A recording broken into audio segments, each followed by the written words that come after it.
Welcome to Bloody Moon, where shadows come to life and howls echo through the night. But before we begin, subscribe to the channel to support us. It's very important to us. Don't forget to leave a comment telling us which city you're watching from and give us a like to feed our appetite for stories. All of this because the crisp autumn air nipped at my skin as I stepped into the backyard, my breath visible in small puffs before my face.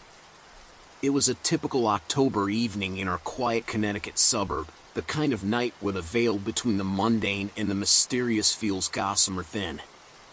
"Michael, don't forget to bring in the garbage cans," my wife, Sarah, called from the kitchen window. Her voice carried a hint of exasperation, no doubt from having reminded me several times already. "I'm on it, honey," I replied, suppressing a sigh.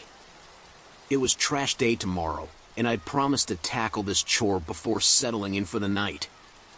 The metal handles of the cans were cold against my palms as I wheeled them towards the driveway, the wheels crunching over fallen leaves. Our yard wasn't large, but it bordered a dense patch of woods that had always given me an uneasy feeling after dark. Tonight, that sensation was particularly acute. I paused, cocking my head to listen.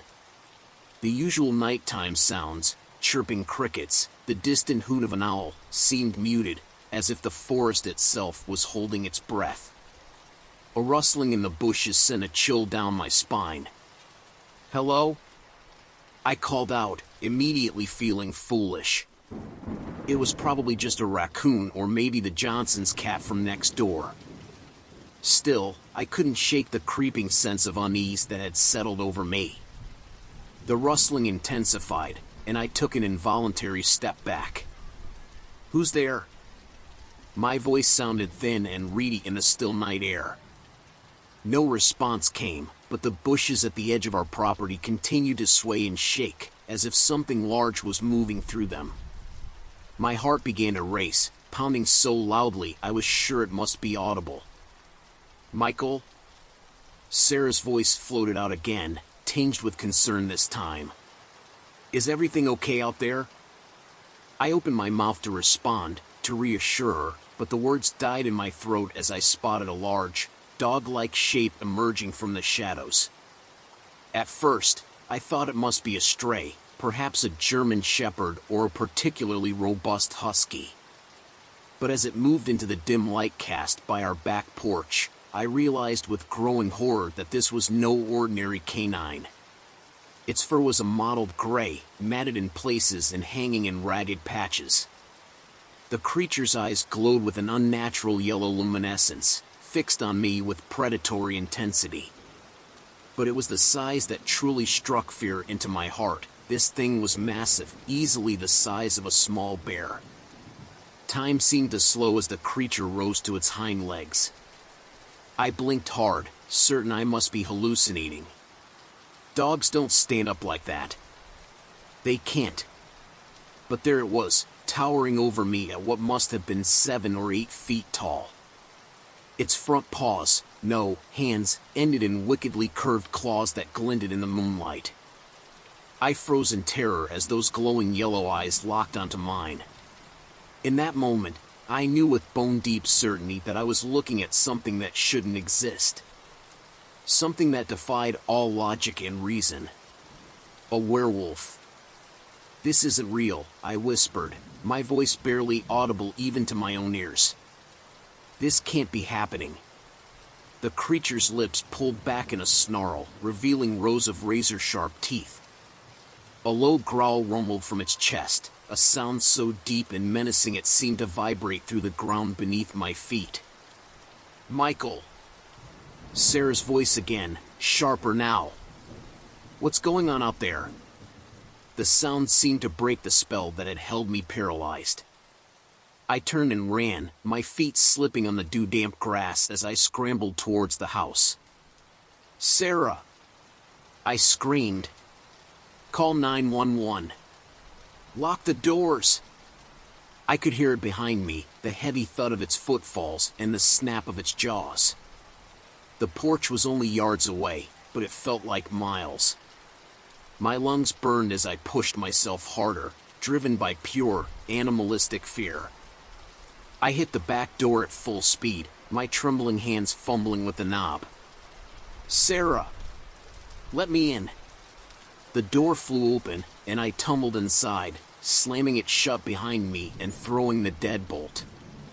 Sarah stood there, phone in hand, her face a mask of confusion and fear. "Michael, what? Call the police!" I gasped, struggling to catch my breath. "There's something out there. Something not natural." Sarah's brow furrowed as she took in my wild-eyed appearance. "What do you mean, not natural?" "Michael, you're scaring me." Before I could respond, a bone-chilling howl pierced the night, so close it seemed to shake the windows. Sarah's eyes widened, and she instinctively moved closer to me. "What was that?" she whispered. "That," I said, my voice hoarse, "was what I was running from." "Sarah, I know this sounds crazy, but I think it was a werewolf." The words hung in the air between us, absurd and impossible. Sarah's expression shifted from fear to concern, but not the kind I was hoping for. She was looking at me like I'd lost my mind. "A werewolf," she repeated slowly.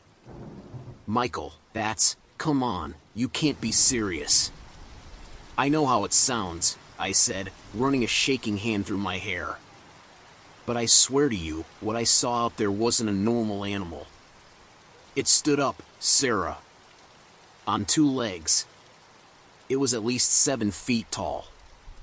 Sarah set the phone down on the counter, her movements deliberate and calm. Too calm. "Okay, honey. Why don't you sit down? I'll get you some water." "We don't have time for water," I snapped, immediately regretting my tone when I saw her flinch. "I'm sorry, we need to call for help. That thing is still out there." As if to punctuate my words, another howl split the night, this one slightly more distant. Sarah jumped, her composure cracking for a moment. "That's just a coyote," she said, but her voice lacked conviction. "There's been a pack roaming the area, remember? The neighborhood watch sent out an alert last week." I shook my head vehemently. "No coyote I've ever seen looks like that thing." "Sarah, please, you have to believe me." She bit her lip, clearly torn between her trust in me and the sheer impossibility of what I was claiming. "Okay," she said finally. "I'll call the police. But Michael, maybe we should leave out the werewolf part. Just tell them we heard something large in the yard." Part of me wanted to argue, to insist that they needed to know exactly what they were dealing with. But the rational part of my brain, the part not consumed by terror, knew she was right. If I started ranting about werewolves, they'd be more likely to send a psychiatrist than a SWAT team. "Fine," I agreed reluctantly. "But stay away from the windows." "And where's Tommy?" "He's upstairs, asleep," Sarah replied, already dialing. "Should I wake him?" I hesitated. Our son was only 10, and I didn't want to frighten him unnecessarily. But if that thing managed to get in... Yes, I decided. Bring him down here where we can all stay together. As Sarah spoke quietly but urgently into the phone, I peered out through a gap in the curtains. The yard appeared empty, bathed in moonlight and shadow. But I knew, with a certainty that chilled me to my core, that the creature was still out there. Watching. Waiting. I thought about the stories I'd read, the movies I'd seen. Werewolves were supposed to be a myth, a campfire tale to scare children. But the memory of those glowing eyes, that inhuman snarl, was all too real. Whatever I'd seen out there defied explanation, but there was no denying its existence. "They're sending a car," Sarah announced, hanging up the phone. "They'll be here in about 10 minutes. I nodded, not taking my eyes off the window. "Good. That's good." Daddy? A small, sleepy voice came from the stairs. Tommy stood there in his pajamas, rubbing his eyes. What's going on? I forced a smile, trying to keep my voice steady. Hey, buddy. Everything's fine. We're just having a little excitement tonight. Why don't you come sit with me and Mom for a bit? As Tommy padded over to us, Sarah wrapped him in a protective embrace. I joined them, enfolding my family in my arms. For a moment, I allowed myself to believe that everything would be okay. That when the police arrived, they'd find nothing but an overactive imagination and a case of mistaken identity. But deep down, I knew better. Whatever I'd seen out there in the darkness, whatever impossibility had reared up on two legs and fixed me with those terrifying yellow eyes, it was real. And somehow, I knew with grim certainty that this was only the beginning of our nightmare. The police had come and gone, their cursory search of the property turning up nothing but some trampled bushes and a few abnormally large paw prints. They'd been skeptical, to say the least, clearly assuming I'd seen a particularly large coyote and let my imagination run wild. I couldn't blame them. If I hadn't seen it with my own eyes, I wouldn't have believed it either. Try to get some rest, Mr. Chen, the younger officer had said, not quite meeting my eyes. These things always seem worse at night. Now, as I paced our bedroom while Sarah slept fitfully, those words echoed in my head.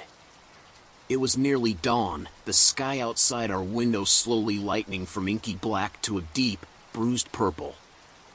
I hadn't slept a wink, my mind replaying the encounter over and over. Michael, Sarah's sleepy voice broke through my reverie. Have you been up all night? I turned to find her propped up on one elbow, her hair tousled and her eyes heavy with concern. I couldn't sleep, I admitted. Every time I closed my eyes, I saw it. Sarah sighed, sitting up fully now. Honey, I know you think you saw something, but I didn't think I saw something, I interrupted, more sharply than I intended. I know what I saw, Sarah. It was real. She held up her hands in a placating gesture. Okay. I believe that you believe it. But Michael, werewolves... It's not possible. I ran a hand through my hair, frustration building. I know how it sounds. But I'm telling you, what I saw wasn't natural.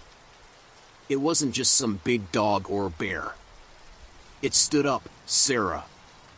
On two legs. Maybe it was standing on its hind legs to reach something, she suggested gently. Bears do that sometimes. I shook my head vehemently. No, it wasn't like that. It was... God, Sarah, it was like a man. A huge, furry, terrifying man with a wolf's head. Sarah was quiet for a long moment, and I could see the internal struggle playing out on her face.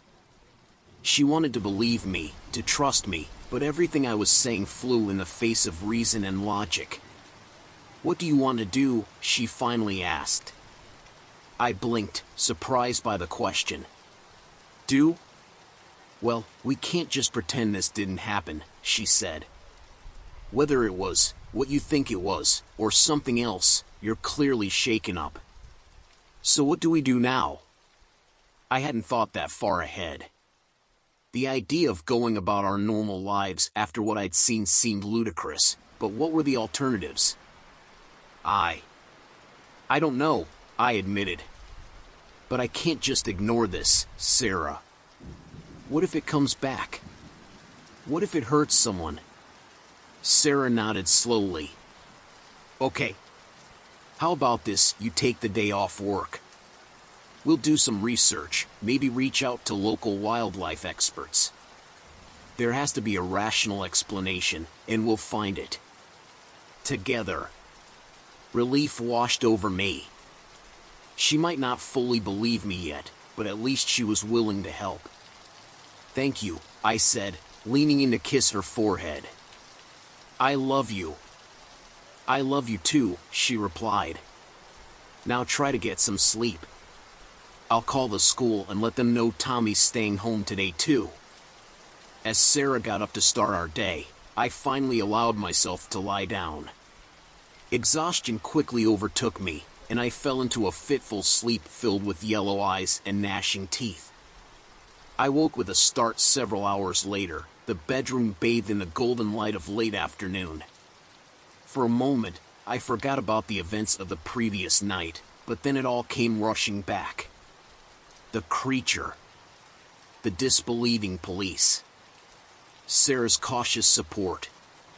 Groggily, I made my way downstairs to find Sarah and Tommy in the living room.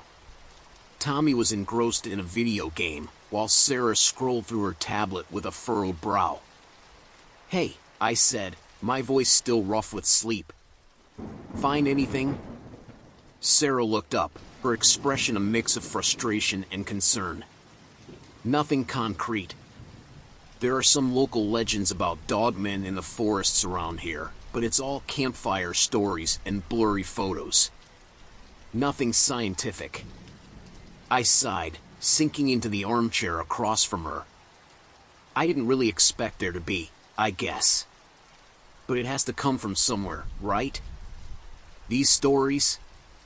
Dad! Tommy suddenly exclaimed, pausing his game. "Can we go to the park? You promised we'd play catch this week." I hesitated, glancing out the window. The sun was already starting to dip towards the horizon. "I don't know, buddy. It's getting kind of late." "Ah, come on," he pleaded. "It's still light out. Please?" I looked at Sarah, who shrugged. "Some fresh air might do you good," she suggested.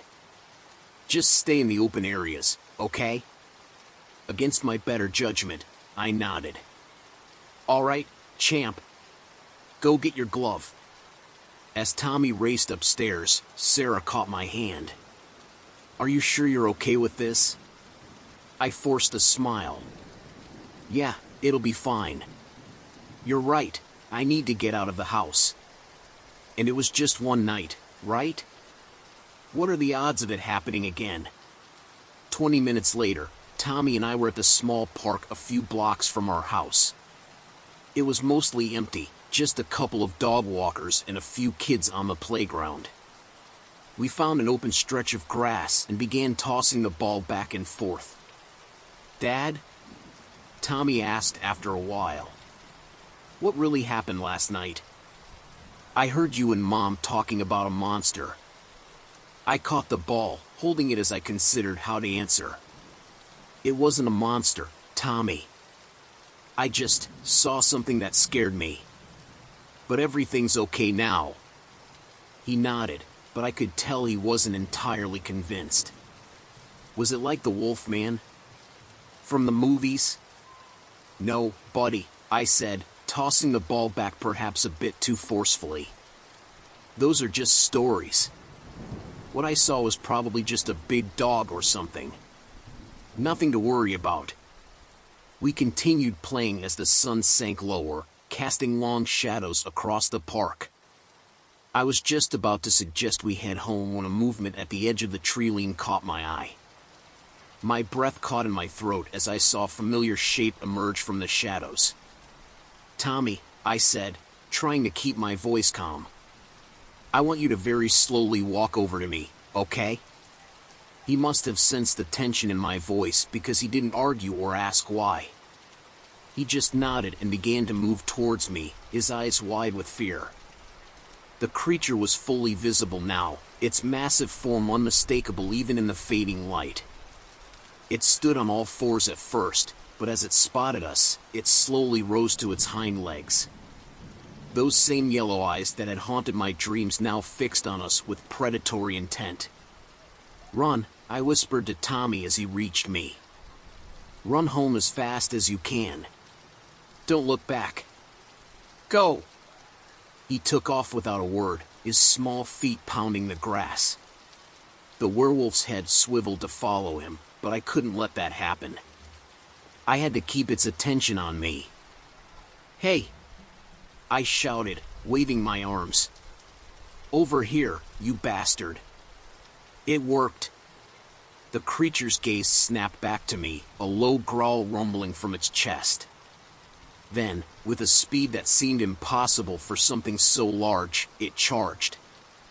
I turned to run, but I knew I couldn't outpace it. My only hope was to make it to the playground equipment, to find something I could use as a weapon or a barrier. I sprinted towards the metal jungle gym, my heart pounding in my ears. I was mere feet from the structure when I felt it. Sharp claws tore through my jacket, ripping into the flesh of my back. The force of the blow sent me sprawling to the ground, knocking the wind out of me. I rolled onto my back, gasping for air, and found myself face to face with the nightmare made real. Hot, rancid breath assaulted my nostrils as the beast's jaws snapped inches from my face. Its yellow eyes bore into mine, filled with an intelligence that seemed impossible for an animal. In that moment, I knew I was going to die.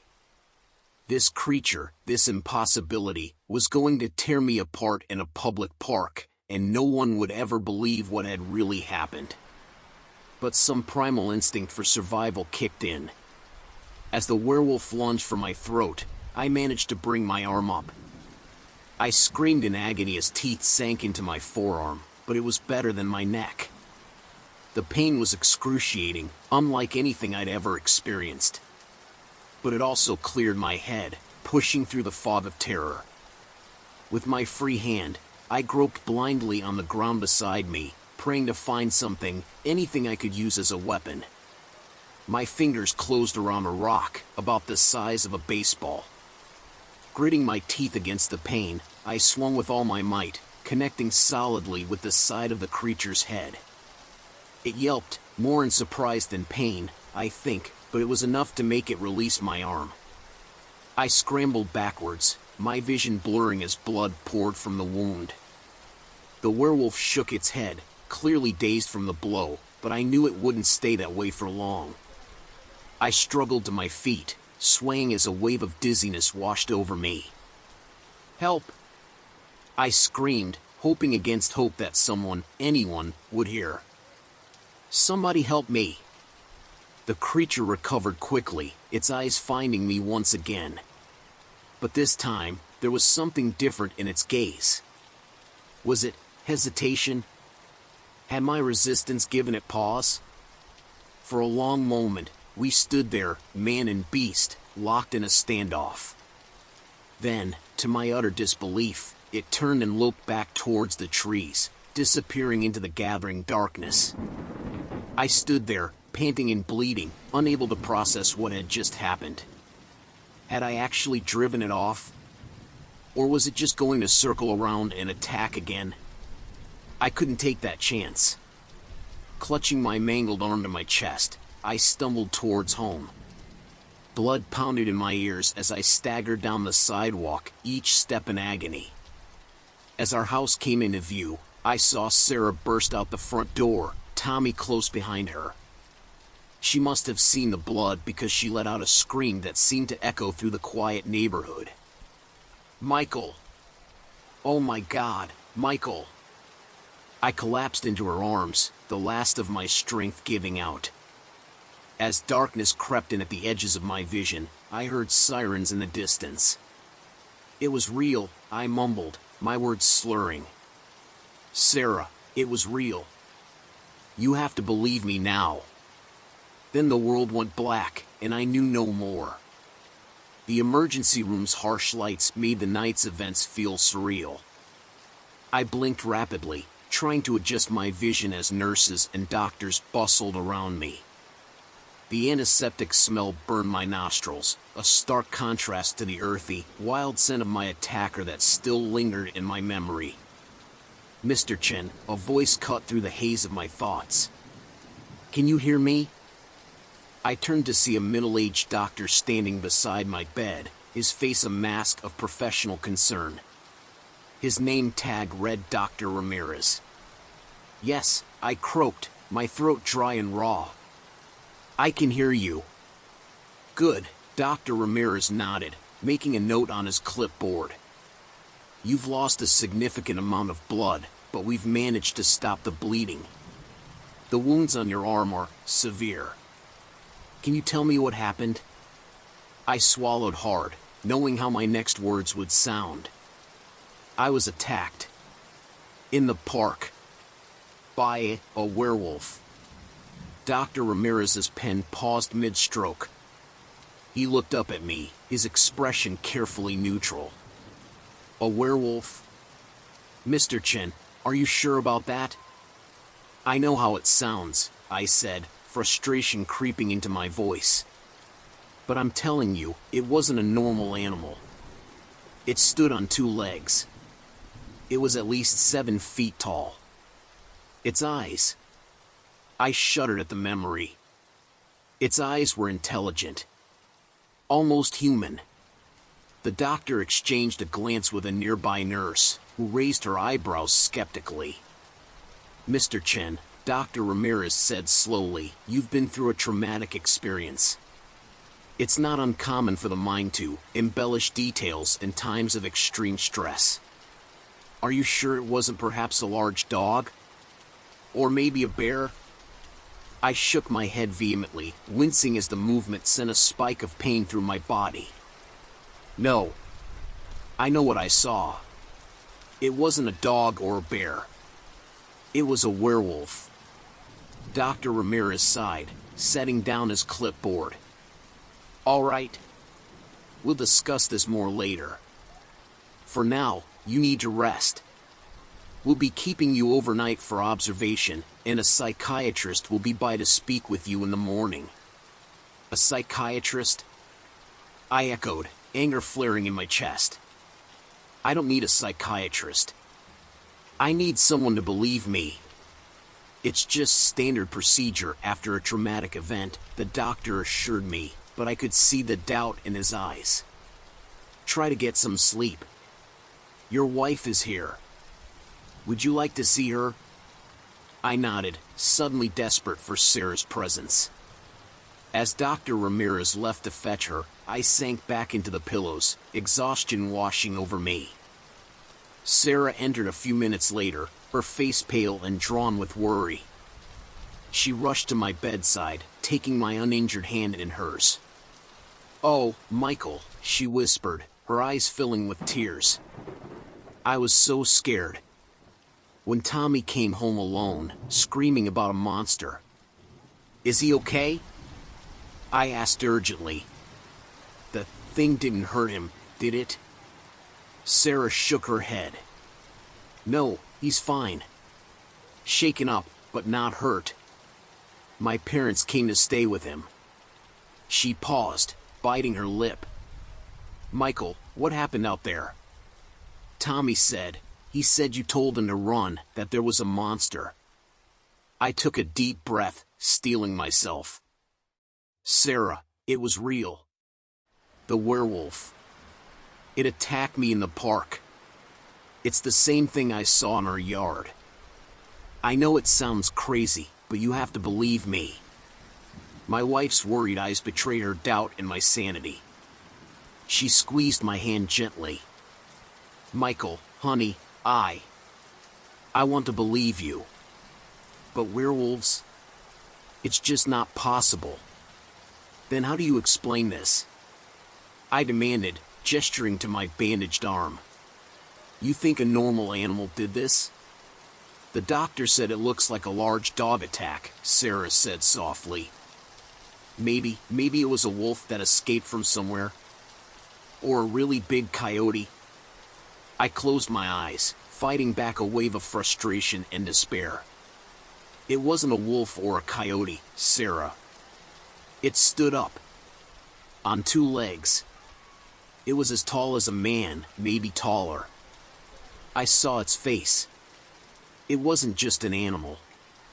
Sarah was quiet for a long moment, and when I opened my eyes, I could see the internal struggle playing out on her face. She wanted to believe me, to trust me, but everything I was saying defied logic and reason. "Okay," she said finally. "Okay, I believe that you believe what you're saying. But Michael, you have to understand how this sounds. The doctors, they're talking about trauma-induced hallucinations. They want you to speak with a psychiatrist. I'm not crazy, I insisted, my voice rising. I know what I saw. Why won't anyone believe me? A nurse poked her head in at the commotion. Is everything all right in here? Sarah forced a smile. Yes, everything's fine. My husband just needs to rest. As the nurse left, Sarah turned back to me, her expression pleading. Please, Michael. Just talk to the psychiatrist. For me. For Tommy. We need you to get better. I wanted to argue further, to make her understand, but the look in her eyes stopped me. She was scared. Not of werewolves or monsters, but for me. Of what this insistence might mean for my mental state. Fine, I conceded, deflating. I'll talk to the psychiatrist. Sarah leaned in, kissing my forehead gently. Thank you. I love you, Michael. We'll get through this together. As she left the room, promising to return in the morning, I was left alone with my thoughts and the incessant beeping of hospital machinery. The next few hours passed in a blur of nurse check-ins and fitful attempts at sleep. Every time I closed my eyes, I saw those glowing yellow orbs staring back at me, heard the growl that seemed to resonate in my very bones. Morning came, bringing with it a parade of doctors, nurses, and finally, the promised psychiatrist. Dr. Patel was a kind-faced woman with a soft voice and gentle demeanor, but I could see the skepticism in her eyes as I recounted my story. Mr. Chen, she said after I'd finished, what you're describing is a common mythological creature. Have you had any interest in folklore or supernatural stories recently? I shook my head, frustration building. No, nothing like that. I'm telling you, this wasn't some story or hallucination. It was real. Dr. Patel made a note on her pad. And you're certain it wasn't a large dog or perhaps a bear standing on its hind legs? For the 100th time, no! I snapped, immediately regretting my tone.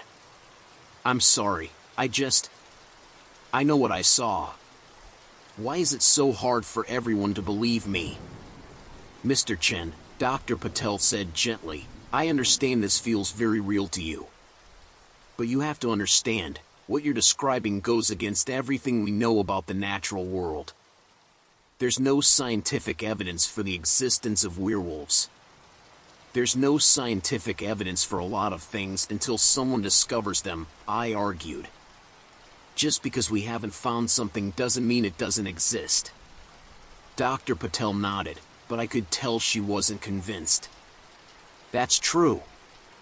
But in cases like this, we have to consider all possibilities. The trauma of the attack, combined with the blood loss and shock, could have affected your perception of events. I was about to retort when there was a knock at the door. 2 police officers entered, their faces serious. Mr. Chen? I'm Officer Davis. This is my partner, Officer Johnson. We'd like to ask you a few questions about the attack, if you're feeling up to it. I nodded, hoping that maybe the police would take me seriously. But as I recounted my story once again, I saw the same skeptical glances, the same barely concealed disbelief. A werewolf, huh? Officer Johnson said, not even trying to hide his scoff. And I suppose it howled at the moon too? This isn't a joke, I said through gritted teeth. There's something dangerous out there, and you need to do something about it before someone else gets hurt. Officer Davis cleared his throat, clearly uncomfortable. Mr. Chen, we appreciate you taking the time to speak with us. We'll, look into it. In the meantime, try to get some rest. As they left, I could hear them muttering to each other, catching phrases like needs help and probably on something. Alone in my hospital room once more, I began to question my own memories. Had it really happened the way I remembered? Could I have somehow misinterpreted what I saw? The rational part of my brain knew that werewolves weren't supposed to exist, that what I was claiming was impossible. But then I looked at my bandaged arm, felt the ache of claw marks on my back, and remembered the hot breath and yellow eyes. No, I decided. I hadn't imagined it. I hadn't hallucinated. What I saw was real, regardless of whether anyone believed me or not. As I lay there, surrounded by the sterile whites and grays of the hospital room, I made a decision. If no one else would believe me, if no one else would take this threat seriously, then it was up to me. Somehow, someway, I would find proof. I would track down this creature and show the world that I wasn't crazy. The drive home from the hospital was silent, tension thick in the air between Sarah and me. As we pulled into our driveway, I couldn't help but scan the tree line bordering our property, half expecting to see a pair of glowing eyes staring back at me. Michael? Sarah's voice snapped me back to reality. We're home. Are you okay to go in? I nodded, trying to muster a reassuring smile. Yeah, I'm fine. Just tired. As we walked to the front door, every shadow in our yard seemed to hide a monstrous threat. I found myself jumping at the rustle of leaves in the breeze, my heart racing with each unexpected sound. Tommy was waiting just inside, his eyes wide with a mix of fear and relief. Dad, he cried, rushing towards me but stopping short, unsure if it was safe to hug me. I knelt down, ignoring the twinge of pain from my healing wounds. Hey, buddy. It's okay. Come here. He hesitated for a moment before throwing his arms around me. I held him tight, fighting back tears. I'm sorry I scared you, I whispered. Was it really a monster? Tommy asked, his voice muffled against my shoulder. I caught Sarah's warning glance over his head. No, champ, I lied, hating myself for it. It was just a big dog. But everything's okay now. The next few days were a struggle to return to some semblance of normalcy. Sarah insisted I take time off work to recover, but being stuck at home only seemed to amplify my paranoia. I found myself constantly checking and rechecking the locks, peering out windows, and startling at every unexpected noise. One afternoon, about a week after the attack, I forced myself to check the mail, a simple task that now felt fraught with danger. As I walked down the driveway, I could feel the neighbors' eyes on me. Mrs. Johnson from next door was watering her flowers, but I saw her watching me from the corner of her eye. Afternoon, Michael, she called, her voice overly cheerful. Feeling better? Getting there, I replied, trying to sound casual. How are you, Mrs. Johnson? Oh, can't complain, she said, then lowered her voice conspiratorially. Say, is it true what they're saying? About you being attacked by some kind of creature? I stiffened, my hand freezing on the mailbox latch. It was just a dog attack, I said flatly, repeating the lie I'd been told to stick to. Nothing more. Ah, I see, Mrs. Johnson nodded, but I could see the doubt in her eyes. Well, you take care now. And maybe consider carrying some pepper spray, just in case. As I retreated back to the house, I could hear her already on the phone, no doubt spreading the latest gossip about the Chen family's misfortune. Inside, I found Tommy sitting at the kitchen table, half-heartedly pushing cereal around his bowl. When he saw me, he quickly averted his gaze, but not before I caught the flash of fear in his eyes. My son's frightened glances cut deeper than any claw. Hey, sport, I said, trying to keep my voice light. How about we go throw the ball around later?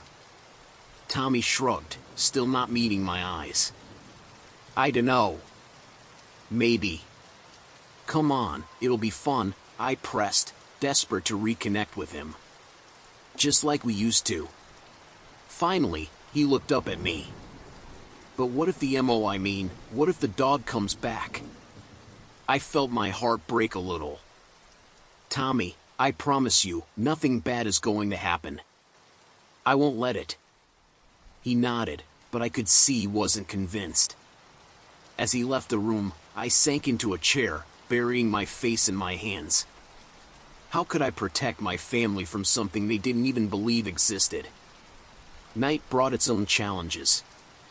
Sleep became an elusive commodity, my mind refusing to shut down even as exhaustion weighed heavily on me. Every creaking floorboard, every whisper of wind outside our window, had me bolt upright in bed, my heart pounding. Sarah stirred beside me, her voice thick with sleep. Michael? What is it? Nothing, I whispered back. Go back to sleep. But as I lay there in the darkness, I couldn't shake the feeling that something was out there, watching, waiting. The rational part of my brain knew it was unlikely the creature would come back here, to a populated area. But the part of me that had looked into those intelligent, predatory eyes knew better than to underestimate it.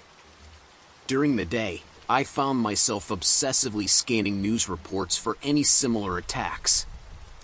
I created Google alerts for keywords like wolf attack, mysterious creature, and even werewolf sighting. Most of what came up was clearly hoaxes or misidentified normal animals, but occasionally, something would catch my eye. Listen to this, I said to Sarah one evening, reading from my laptop. Hikers in Rockville State Park report encounter with large, upright canine creature. That's only about 50 miles from here. Sarah sighed, setting down her book. Michael, we talked about this. You need to stop obsessing over every wild animal sighting in the state. But this is different, I insisted. They specifically say it was walking on 2 legs. Just like what I saw. Honey, Sarah said gently, coming to sit beside me. I know you went through something traumatic. But this fixation isn't healthy. Have you thought more about talking to someone? Dr. Patel gave us some references for therapists who specialize in PTSD. I closed the laptop with more force than necessary. I don't need therapy, Sarah. I need someone to believe me. I believe that you believe it, she said, a phrase I was growing to hate. But Michael, werewolves... It's just not possible. There has to be a rational explanation. You think I don't know how it sounds? I snapped, immediately regretting my tone when I saw her flinch. I'm sorry.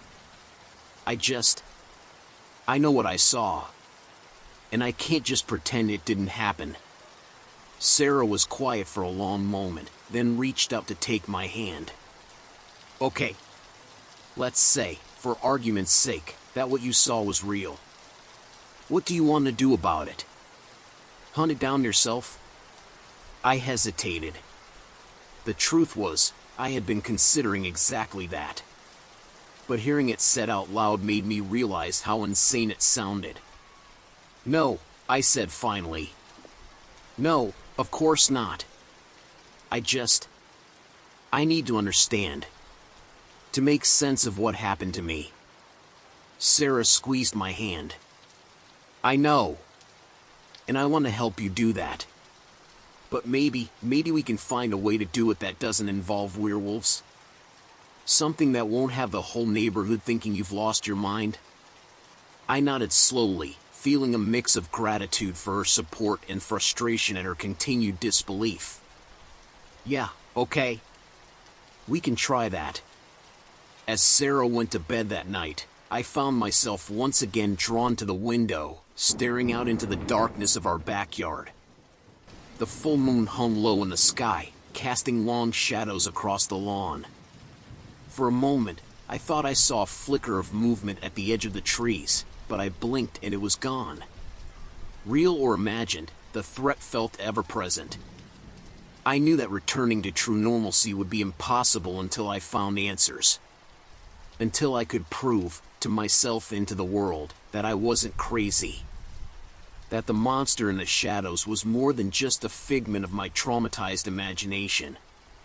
As I finally turned away from the window, I made a silent vow.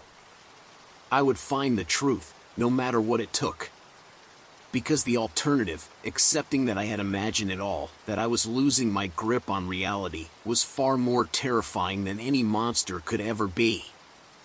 With that resolution firmly in mind, I crawled into bed beside Sarah, allowing myself to be comforted by her steady breathing. Tomorrow would bring new challenges, new whispers to ignore, new shadows to face. But for now, in the quiet of our bedroom, I could almost believe that everything would be okay. As the days ticked by, I found myself obsessively tracking the lunar cycle. Each passing night brought us closer to the full moon, and with it, a growing sense of dread that gnawed at my gut. I tried to hide my anxiety from Sarah and Tommy, but I could see the concern in their eyes as I grew more agitated and restless. One afternoon, about a week before the full moon, I decided I couldn't sit idle any longer. I drove to the local hardware store, loading up on security lights, motion sensors, and other supplies. The cashier raised an eyebrow at my purchases. Expecting trouble, he asked, trying to make conversation. I forced a laugh that sounded hollow even to my own ears. No, just upgrading the home security. Can't be too careful these days, right? Back at home, I set to work installing the new security measures. My hands shook as I mounted lights around the property, my eyes constantly darting to the tree line beyond our fence. Every rustle of leaves, every snapping twig, sent a jolt of adrenaline through my system. Sarah came out as I was finishing up, her brow furrowed with worry. "Michael, what are you doing?" I gestured to the array of lights now surrounding our property. "Just adding some extra security. It'll help us sleep better at night, don't you think?" She sighed, crossing her arms. "Honey, I thought we talked about this. You said you were going to try to relax, to not let this incident consume you." "I am relaxed," I lied, wiping sweat from my brow. "This is just precautionary. It's good to be prepared, right?" Sarah stepped closer, lowering her voice. "Michael, Tommy's starting to ask questions. He's worried about you." "We both are." I felt a pang of guilt. I hadn't realized how much my behavior was affecting my son. "I'm sorry," I said softly. "I don't mean to scare him. Or you. I need to feel safe." She nodded, reaching out to squeeze my hand. "I understand. But maybe we can find a way to do that without turning our home into Fort Knox." I managed a weak smile. "Yeah, okay. I'll try to tone it down." But as the sun began to set, casting long shadows across our yard, I couldn't shake the feeling of impending danger. The forest beyond our fence lines seemed to pulse with malevolent energy, as if something wicked was stirring in its depths. That night, I insisted on doing a perimeter check before bed.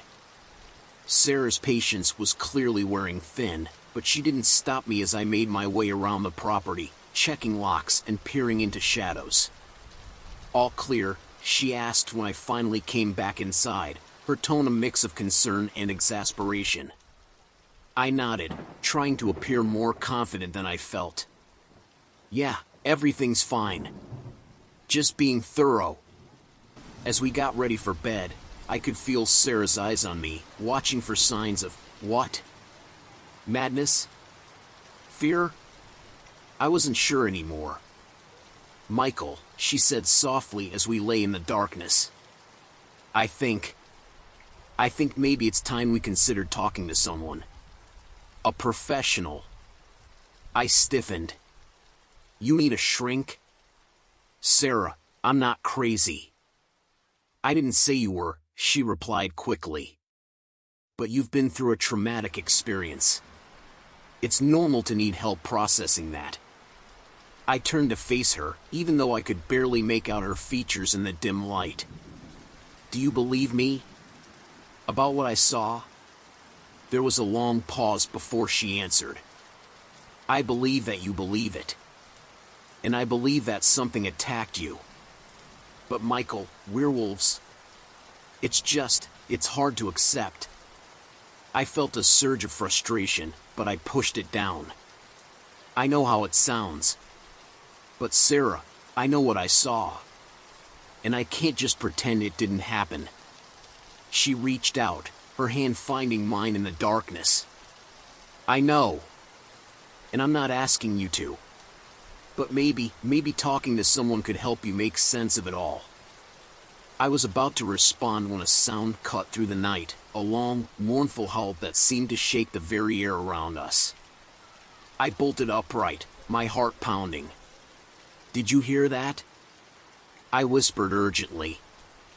Sarah sat up too, her voice tense. It's probably just a coyote. We've heard them before. But this was different. This wasn't the yipping of coyotes. This was deeper, more primal. It was a sound that resonated in my bones and sent ice through my veins. Without thinking, I leapt from the bed, rushing to the window. The full moon hung low in the sky, bathing our yard in an eerie silver light. And there, at the edge of the trees, I saw a shadow move. Michael?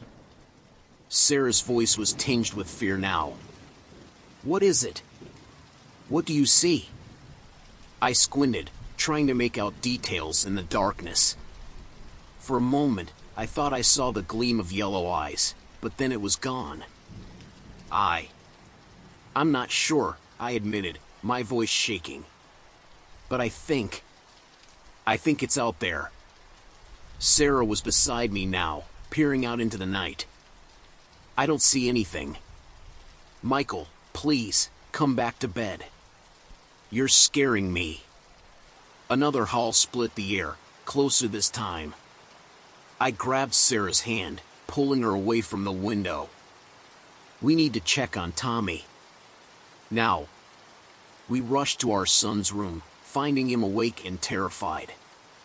Dad, he whimpered as we entered. I heard a monster. I scooped him up, holding him close. It's okay, buddy. It's just the wind. Everything's going to be fine.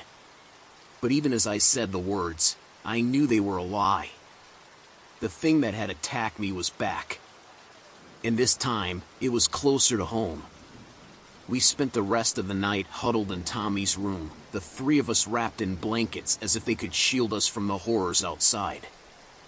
I kept vigil by the window, watching for any sign of movement, while Sarah tried to soothe our frightened son. As dawn finally broke, casting pale light across the yard, I felt a mix of relief and dread.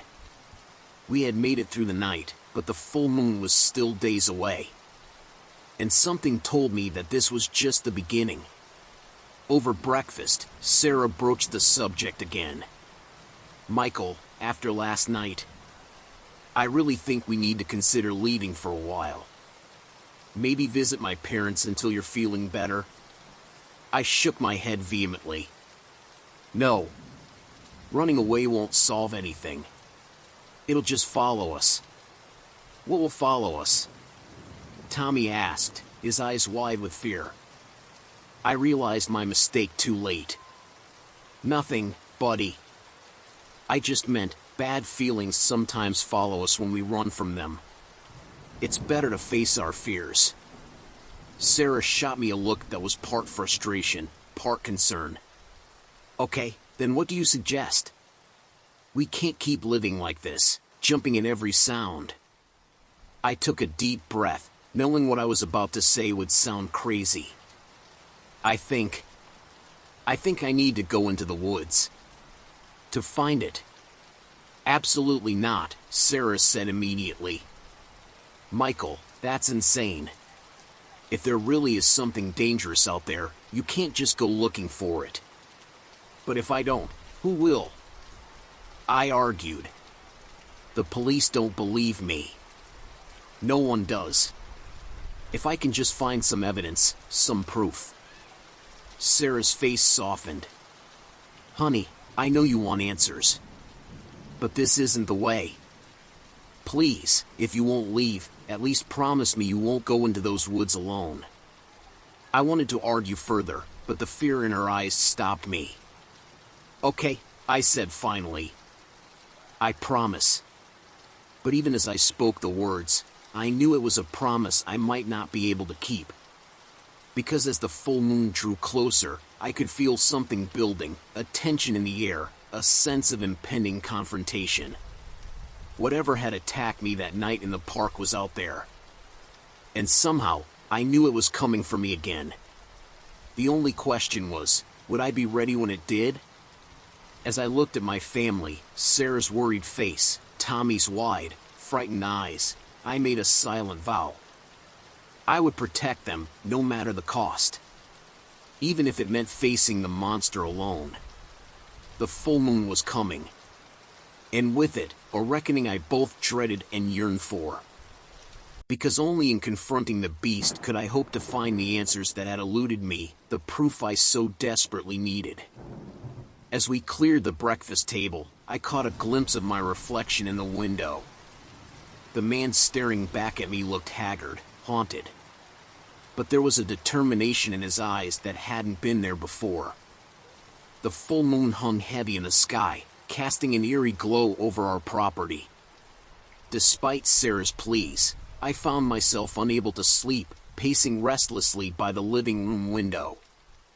Every shadow seemed to writhe with potential danger, every rustle of leaves sent my heart racing. Michael? Sarah's voice startled me. She stood in the doorway, wrapped in her robe, concern etched on her face. It's 2 a.m. Please come to bed. I shook my head, eyes never leaving the tree-line. I can't, Sarah. Something's not right. I can feel it. She sighed, moving to stand beside me. Honey, we've been over this. There's nothing out there. You're safe. We're all safe. I was about to respond when movement caught my eye. My blood ran cold as I spotted a pair of familiar yellow eyes gleaming from the tree-line. Sarah, I whispered, my voice trembling. Do you see that? She squinted into the darkness. See what? Michael, there's nothing. Her words cut off as the creature emerged from the shadows. Even from this distance, I could see its massive form, the way it moved with an eerie combination of animal grace and human intelligence. It was just as I remembered, a nightmarish fusion of man and wolf. Oh my God, Sarah breathed, her voice barely audible. That's not possible. Paralyzed with fear, we watched as the creature loped across our yard with terrifying speed. Its yellow eyes never left our window, locked onto us with predatory focus. We need to get Tommy, I said, snapping out of my stupor. We need to get out of here now. But before we could move, there was a deafening crash. Glass shattered as the beast crashed through our living room window, sending shards flying in all directions.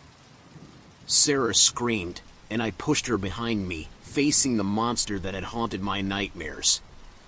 Up close, it was even more terrifying than I remembered. Saliva dripped from razor-sharp fangs, and its claws left deep gouges in our hardwood floor. The creature's eyes, though, they were the worst part. Intelligent, almost human, filled with a hunger that sent chills down my spine. Run! I shouted to Sarah. Get Tommy and run! She hesitated for just a moment before sprinting towards the stairs. The werewolf's head snapped in her direction, a low growl rumbling from its chest. Hey! I yelled, desperate to keep its attention on me. I grabbed a lamp from the side table, brandishing it like a weapon. Remember me? We've got unfinished business. The creature's focus returned to me, its lips curling back in what almost looked like a grin. It lunged forward with impossible speed, and I barely managed to dodge, feeling the rush of air as claws narrowly missed my face. I swung the lamp wildly, connecting with the side of its head. The impact sent shockwaves up my arms, and the lamp shattered, leaving me holding nothing but a broken base. The werewolf shook its head, momentarily stunned, but otherwise unharmed. From upstairs, I heard Tommy's frightened voice. "Dad? What's happening?" "Stay up there," I shouted back, never taking my eyes off the monster. "Barricade yourselves in the attic." I heard the pounding of feet and Sarah's muffled voice, urging Tommy to move faster. The werewolf's ears perked up at the sound, and it made a move towards the stairs. "Oh no you don't," I growled, throwing myself at the creature. It was like hitting a brick wall covered in fur. We went down in a tangle of limbs, human and inhuman, rolling across the floor. Claws raked across my back, tearing through my shirt and into flesh. I cried out in pain but managed to land a solid punch to the beast's muzzle. It yelped, more in surprise than pain, before snarling and snapping at my face. I could feel its hot breath, smell the stench of blood and decay. This close, I could see the details of its face, the way fur transitioned to something almost like human skin, the flecks of gold in its yellow eyes. It was horrifying and fascinating all at once. From upstairs, my family's screams echoed through the house. The sound seemed to energize the werewolf, and it redoubled its efforts to break free from our grapple. With a surge of strength born of desperation, I managed to kick the creature off me. It crashed into our coffee table, splintering wood. I scrambled to my feet, every muscle screaming in protest. "Come on," I panted, backing towards the kitchen. "You want me? Come and get me." The werewolf rose, shaking off debris. It stalked towards me, each step deliberate, predatory. I fumbled behind me, fingers closing around the handle of a knife from the block on the counter. As the creature lunged, I brought the knife up in an arc. There was a howl of pain as the blade connected, slicing across its chest. Black blood oozed from the wound, but it seemed to only enrage the beast further. A massive paw swung out, catching me in the ribs. I felt something crack as I was lifted off my feet, slamming into the refrigerator. The knife clattered from my grasp, skidding across the floor. Dazed and gasping for breath, I looked up to see the werewolf looming over me. This was it, I thought. This is how I die. But then, a new sound cut through the chaos sirens, growing closer by the second. The werewolf's head snapped towards the window, ears twitching. It looked back at me, and for a moment, I swore I saw something like frustration in its eyes. With a final, bone-chilling howl, the creature turned and bounded out of the broken window. By the time I managed to pull myself to my feet and stumble to the window, it had disappeared into the darkness of the forest. Moments later, police cars screeched to a halt in front of our house. Officers poured out, weapons drawn. "In here," I called weakly, collapsing against the wall. "We're in here." As the police secured the area and paramedics rushed to tend to my injuries, I heard the attic door open. Sarah and Tommy's faces appeared at the top of the stairs, pale and terrified. "Michael?" Sarah called, her voice shaking. Is it gone?" I nodded, wincing as a paramedic prodded at my ribs. "It's gone. For now." As my family made their way downstairs, carefully avoiding the debris and broken glass, I saw the moment of realization dawn on Sarah's face. She had seen it. She knew now that I hadn't been crazy, that the monster was real.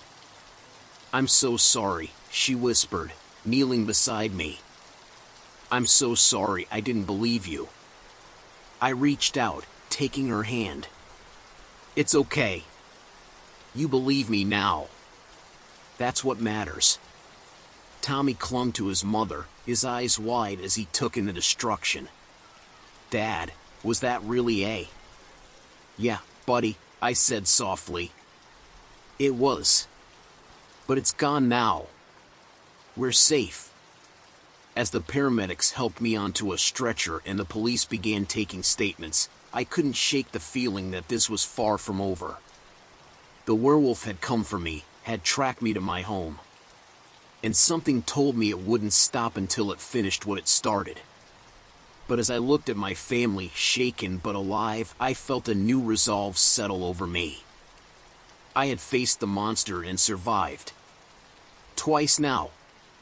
And if it came again, I would be ready. Because now I knew the truth. Werewolves were real. And I was the only one who could stop them. The first rays of dawn crept over the horizon, casting a pale light on the wreckage of our home. As we emerged from the police station, where we'd spent the night giving statements and being examined by doctors, the full extent of the damage became apparent. Our once peaceful suburban house now stood as a testament to the horror we'd endured. Sarah gasped, her hand flying to her mouth as she took in the shattered windows, the splintered door hanging off its hinges, and the deep claw marks gouged into the siding. Tommy clung to her side, his eyes wide with a mixture of fear and awe. "It really happened," he whispered. "The monster was real." I nodded grimly, placing a hand on his shoulder. "Yes, buddy. It was real. But we're safe now." As we approached the house, I noticed something that made my blood run cold. Fresh claw marks marred the trunks of several trees at the edge of our property, deep gouges in the bark that seemed to mock my attempts to prove the attack. I walked over to examine them, running my fingers along the rough edges. "Sarah," I called. "Come look at this." She joined me, Tommy in tow, and I saw her eyes widen as she took in the marks. "Are those..." "Claw marks," I confirmed. "Fresh ones. It came back after we left." A shiver ran through her, and she pulled Tommy closer. "But why? What does it want?" I shook my head, frustration building. "I don't know. But this is proof. Undeniable proof that something unnatural was here." As if on cue, a police cruiser pulled up, followed by a truck from the local ranger station. 2 officers and a ranger stepped out, their faces a mixture of concern and skepticism as they approached us. "Mr. and Mrs. Chen," one of the officers called. "I'm Officer Martinez. We're here to follow up on last night's incident." I strode over to them, eager to show them the evidence. "Officers, you need to see this. There are claw marks on the trees. Fresh ones. Whatever attacked us last night, it came back." The ranger, a grizzled man with a salt and pepper beard, stepped forward. "Mind if I take a look?" I led them to the trees, pointing out the deep gouges in the bark. "See? These weren't here yesterday. It's proof that something large and dangerous was here." The ranger examined the marks closely, running his fingers along the grooves much as I had done. After a moment, he straightened up, shaking his head. "Mr. Chen, I understand you've been through a traumatic experience, but these marks are consistent with ordinary wildlife. Probably a black bear, based on the size and depth." "A bear?" I exclaimed, disbelief coloring my voice. This was no bear. It was bipedal, at least 7 feet tall. It had intelligence in its eyes. It was a dash. I caught myself before saying werewolf, knowing how it would sound. The officers exchanged glances, and I could see the doubt in their eyes. Mr. Chen, Officer Martinez said gently, we understand you believe you saw something unusual. But the evidence suggests a more mundane explanation. There have been reports of a large black bear in the area recently. It's likely that's what broke into your home. I felt a surge of frustration. A bear didn't do this, I insisted, gesturing to our ravaged home. Look at the precision of those claw marks. The way it targeted us specifically. This was no random animal attack. The ranger sighed, his expression a mixture of pity and exasperation. Sir, I've been working these woods for over 30 years. I've seen all kinds of animal attacks. What happened to your home is tragic, but it's not unprecedented. Bears can cause significant damage when they're desperate for food. I turned to Sarah, hoping for support, but I could see the doubt creeping into her eyes as well. Sarah, I pleaded, you saw it. You know this wasn't a bear. She hesitated, glancing between me and the officers. I saw something, she admitted. But it all happened so fast. Maybe we were mistaken about what we saw. Her words felt like a betrayal, even though I understood her hesitation. We'd both seen the creature, but in the harsh light of day, faced with the skepticism of authorities, I could see her certainty wavering. We'll need to take some photographs and measurements, Officer Martinez said, pulling out a camera. Mr. and Mrs. Chen, if you could walk us through exactly what happened last night? As Sarah began recounting the events, her voice shaking slightly, I found myself tuning out. My eyes were drawn back to the woods, to the shadows between the trees where I knew the creature had vanished. Despite what the ranger said, I knew the truth. And I knew I had to find proof. I'm going to check the perimeter, I announced abruptly, cutting off Sarah mid-sentence. There might be more evidence. Before anyone could object, I strode off towards the tree line. As I entered the woods, the sounds of conversation faded, replaced by the rustling of leaves and the occasional bird call. Every snapping twig under my feet made me jump, my nerves still raw from the previous night's encounter. I searched the underbrush, looking for any sign of the creature's passage. A tuft of fur caught on a branch, a footprint in soft earth, anything that could prove its existence. But as the minutes ticked by, my search proved fruitless. Frustration mounted with each empty patch of forest. I knew what I had seen, what I had fought. The creature was real, and it was out there somewhere. But without evidence, who would believe me? As I pushed deeper into the woods, a new sound caught my attention. A low, rhythmic thumping, almost like footsteps. Heavy footsteps. My heart began to race as I turned slowly, scanning the trees around me. For a moment, I thought I saw a flash of yellow eyes between the trunks, a glimpse of matted fur. But when I blinked, it was gone.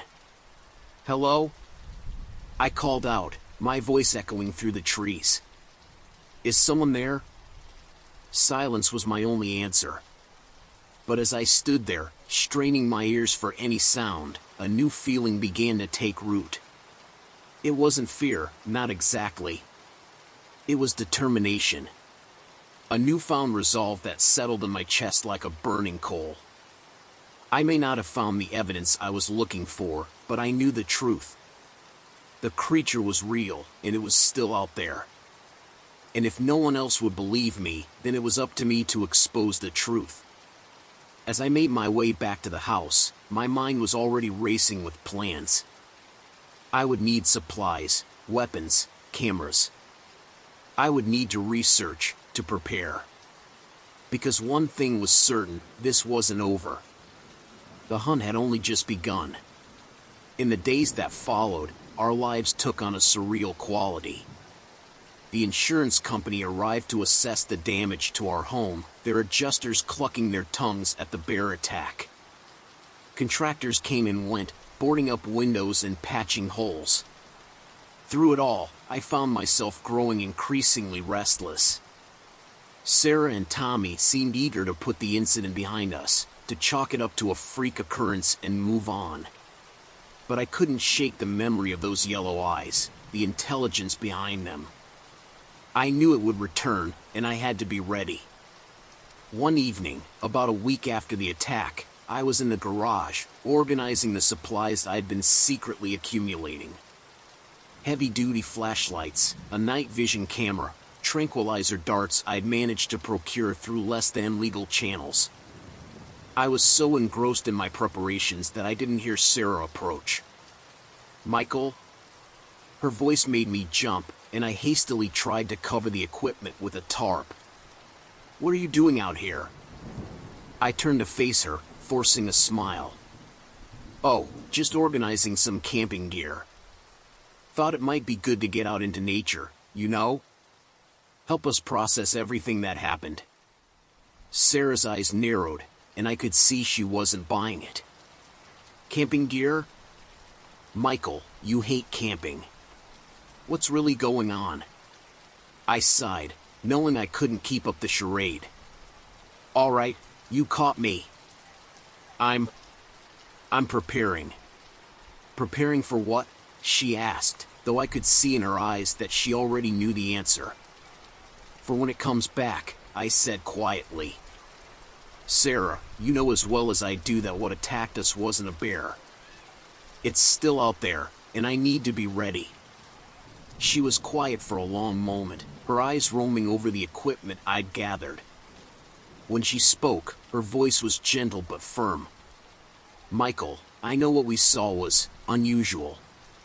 But don't you think it's time we tried to move past this?" "The police said the police are wrong." I cut her off, more sharply than I intended. "You were there, Sarah. You saw it with your own eyes. How can you just pretend it didn't happen?" "I'm not pretending," she protested. "But Michael, listen to yourself. Tranquilizer darts? Night vision cameras? This isn't healthy. You're obsessing." I felt a flare of anger. "Obsessing? Sarah, our family was attacked by a monster, and no one believes us. Someone has to do something. And that someone has to be you," she shot back, her own frustration evident. "Michael, you're not a hunter or a monster expert. You're an accountant with a family who needs you. Who's terrified of losing you." Her words hit me like a physical blow, and I felt some of the fight go out of me. I know you're scared," I said, more softly now. "But Sarah, if I don't do something, who will? What if it comes back? What if next time, we're not so lucky?" Sarah stepped closer, placing a hand on my arm. "I understand you're scared too. But this isn't the answer. We need to focus on healing, on moving forward. Not chasing shadows in the woods." I wanted to argue further, to make her understand the urgency I felt. But looking into her eyes, seeing the fear and concern there, I found myself nodding. "Okay," I said. "Okay, you're right. I'll stop this. We'll focus on moving forward." Relief washed over her face, and she pulled me into a tight hug. "Thank you," she whispered. "We'll get through this together, I promise." As I held her, I felt a pang of guilt. Because even as I spoke the words, even as I promised to let it go, I knew I was lying. The need to find answers, to confront the creature that had upended our lives, burned too strongly to ignore. I would have to be more careful, more discreet in my preparations. But I couldn't stop. Not when I knew the truth. Not when I knew the danger that still lurked in the shadows. The next few weeks passed in a blur of forced normalcy. We went through the motions of our daily lives, work, school, family dinners, but there was an undercurrent of tension that never quite dissipated. Tommy had nightmares, often waking up screaming about yellow eyes in the darkness. Sarah jumped at every unexpected noise. And me? I watched. I waited. I prepared. Despite my promise to Sarah, I couldn't let go of my obsession. I spent my lunch breaks researching cryptozoology and folklore, poring over accounts of similar attacks. In the evenings, after my family had gone to bed, I would slip out to the garage, continuing my preparations under the guise of organizing. It was during one of these late-night sessions that I made a breakthrough. I had been scanning through an obscure forum dedicated to unexplained phenomena when I came across a post that made my blood run cold. Bipedal canine creature sighted near Willow Creek campgrounds, the post read. 7+ feet tall, yellow eyes. Attacked campsite, left claw marks similar to those reported in Chin residence incident. My heart raced as I read the details.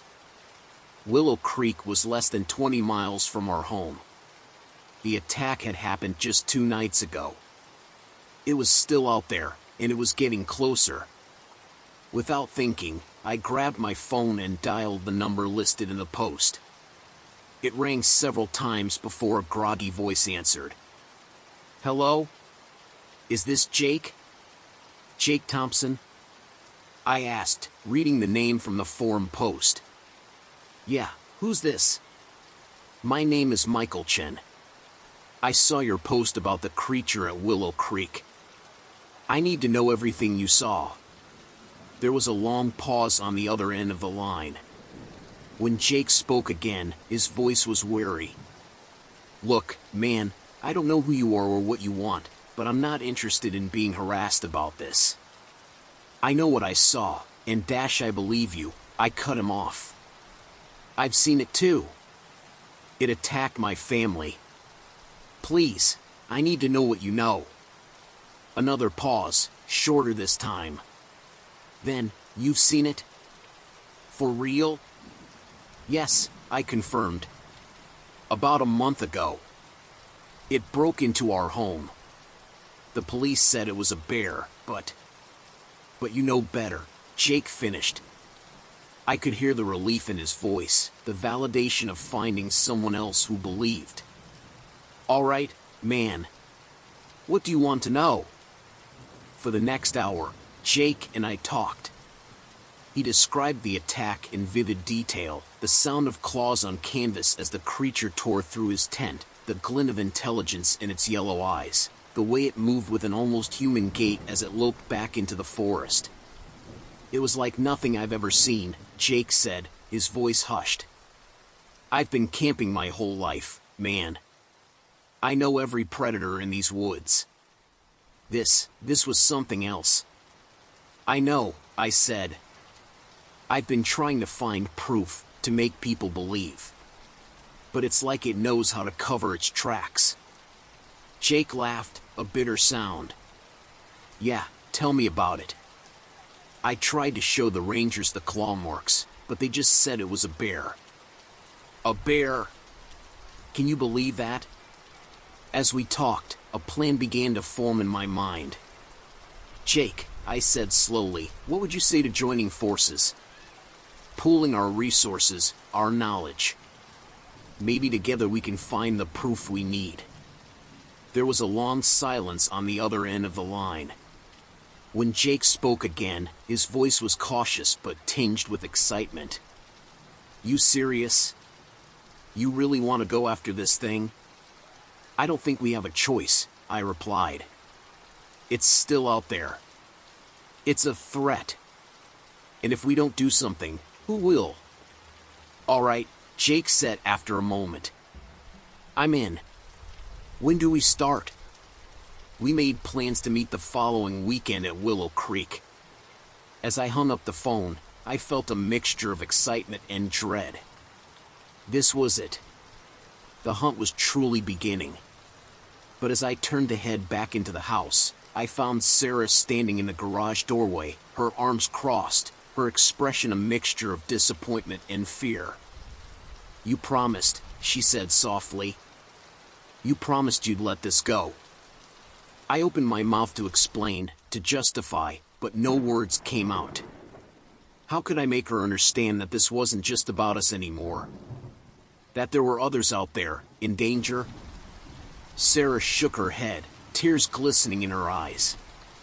I can't watch you destroy yourself over this, Michael. I can't let you put our family at risk. Sarah, please, I began, but she cut me off. No. I'm taking Tommy to my sister's for a while. Until you get help. Or until you realize what's really important. The finality in her voice struck me like a physical blow. I watched, helpless, as she turned and walked back into the house.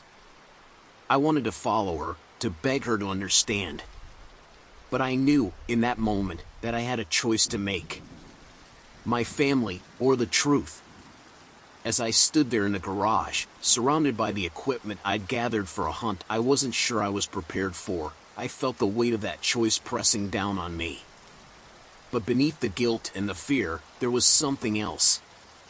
A certainty that burned like a flame in my chest. The creature was real. It was out there. And someone had to stop it. Even if that someone had to be me. The week leading up to my meeting with Jake was a blur of frantic preparation and emotional turmoil. True to her word, Sarah had taken Tommy to her sister's house, leaving behind a silence in our home that seemed to mock me with every creaking floorboard and rustling curtain. I threw myself into my research with renewed vigor, as if I could fill the void left by my family with maps and folklore and grainy photographs of supposed cryptids.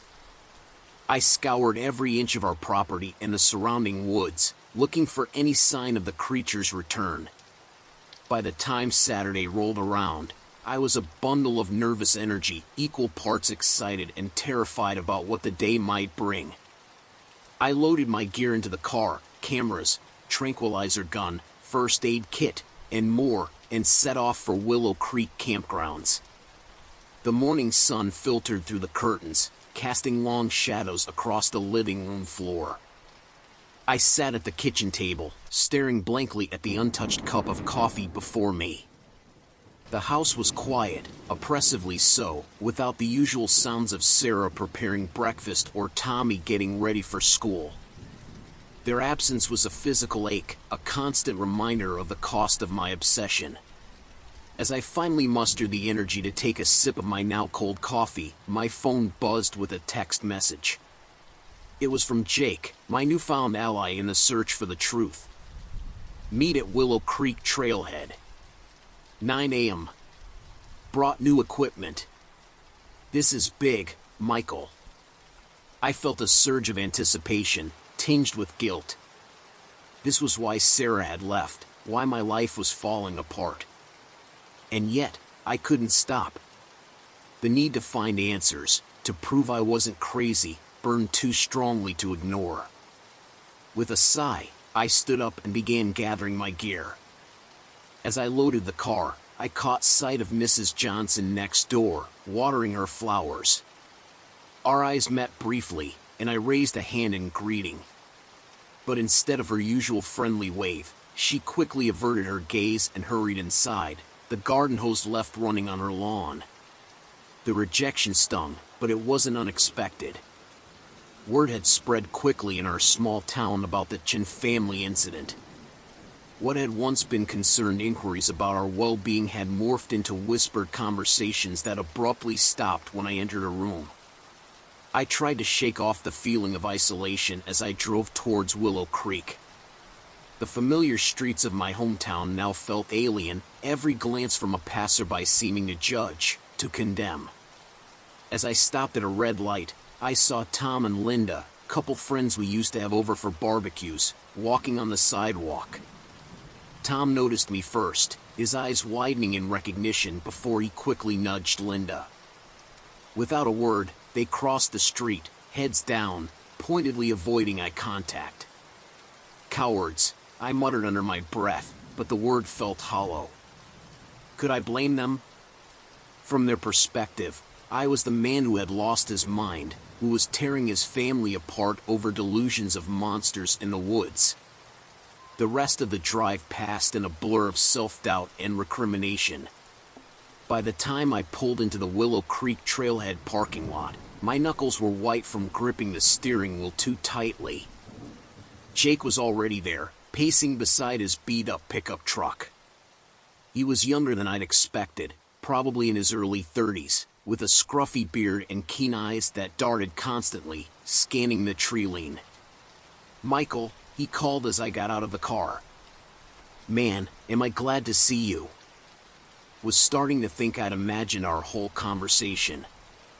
I managed a weak smile as we shook hands. "Believe me, I know the feeling." "So, what's this big news you couldn't tell me over the phone?" Jake's eyes lit up with excitement. "You're not going to believe this. I think I found its lair." My heart skipped a beat. "What? How?" After our call, I couldn't stop thinking about the attack pattern, Jake explained, pulling out a map covered in red markings. So I started plotting all the reported sightings and attacks in the area. "Look at this." He spread the map on the hood of his truck. The red marks formed a rough circle with a blank area in the center. "See that?" Jake pointed to the empty space. "That's Dead Man's Hollow.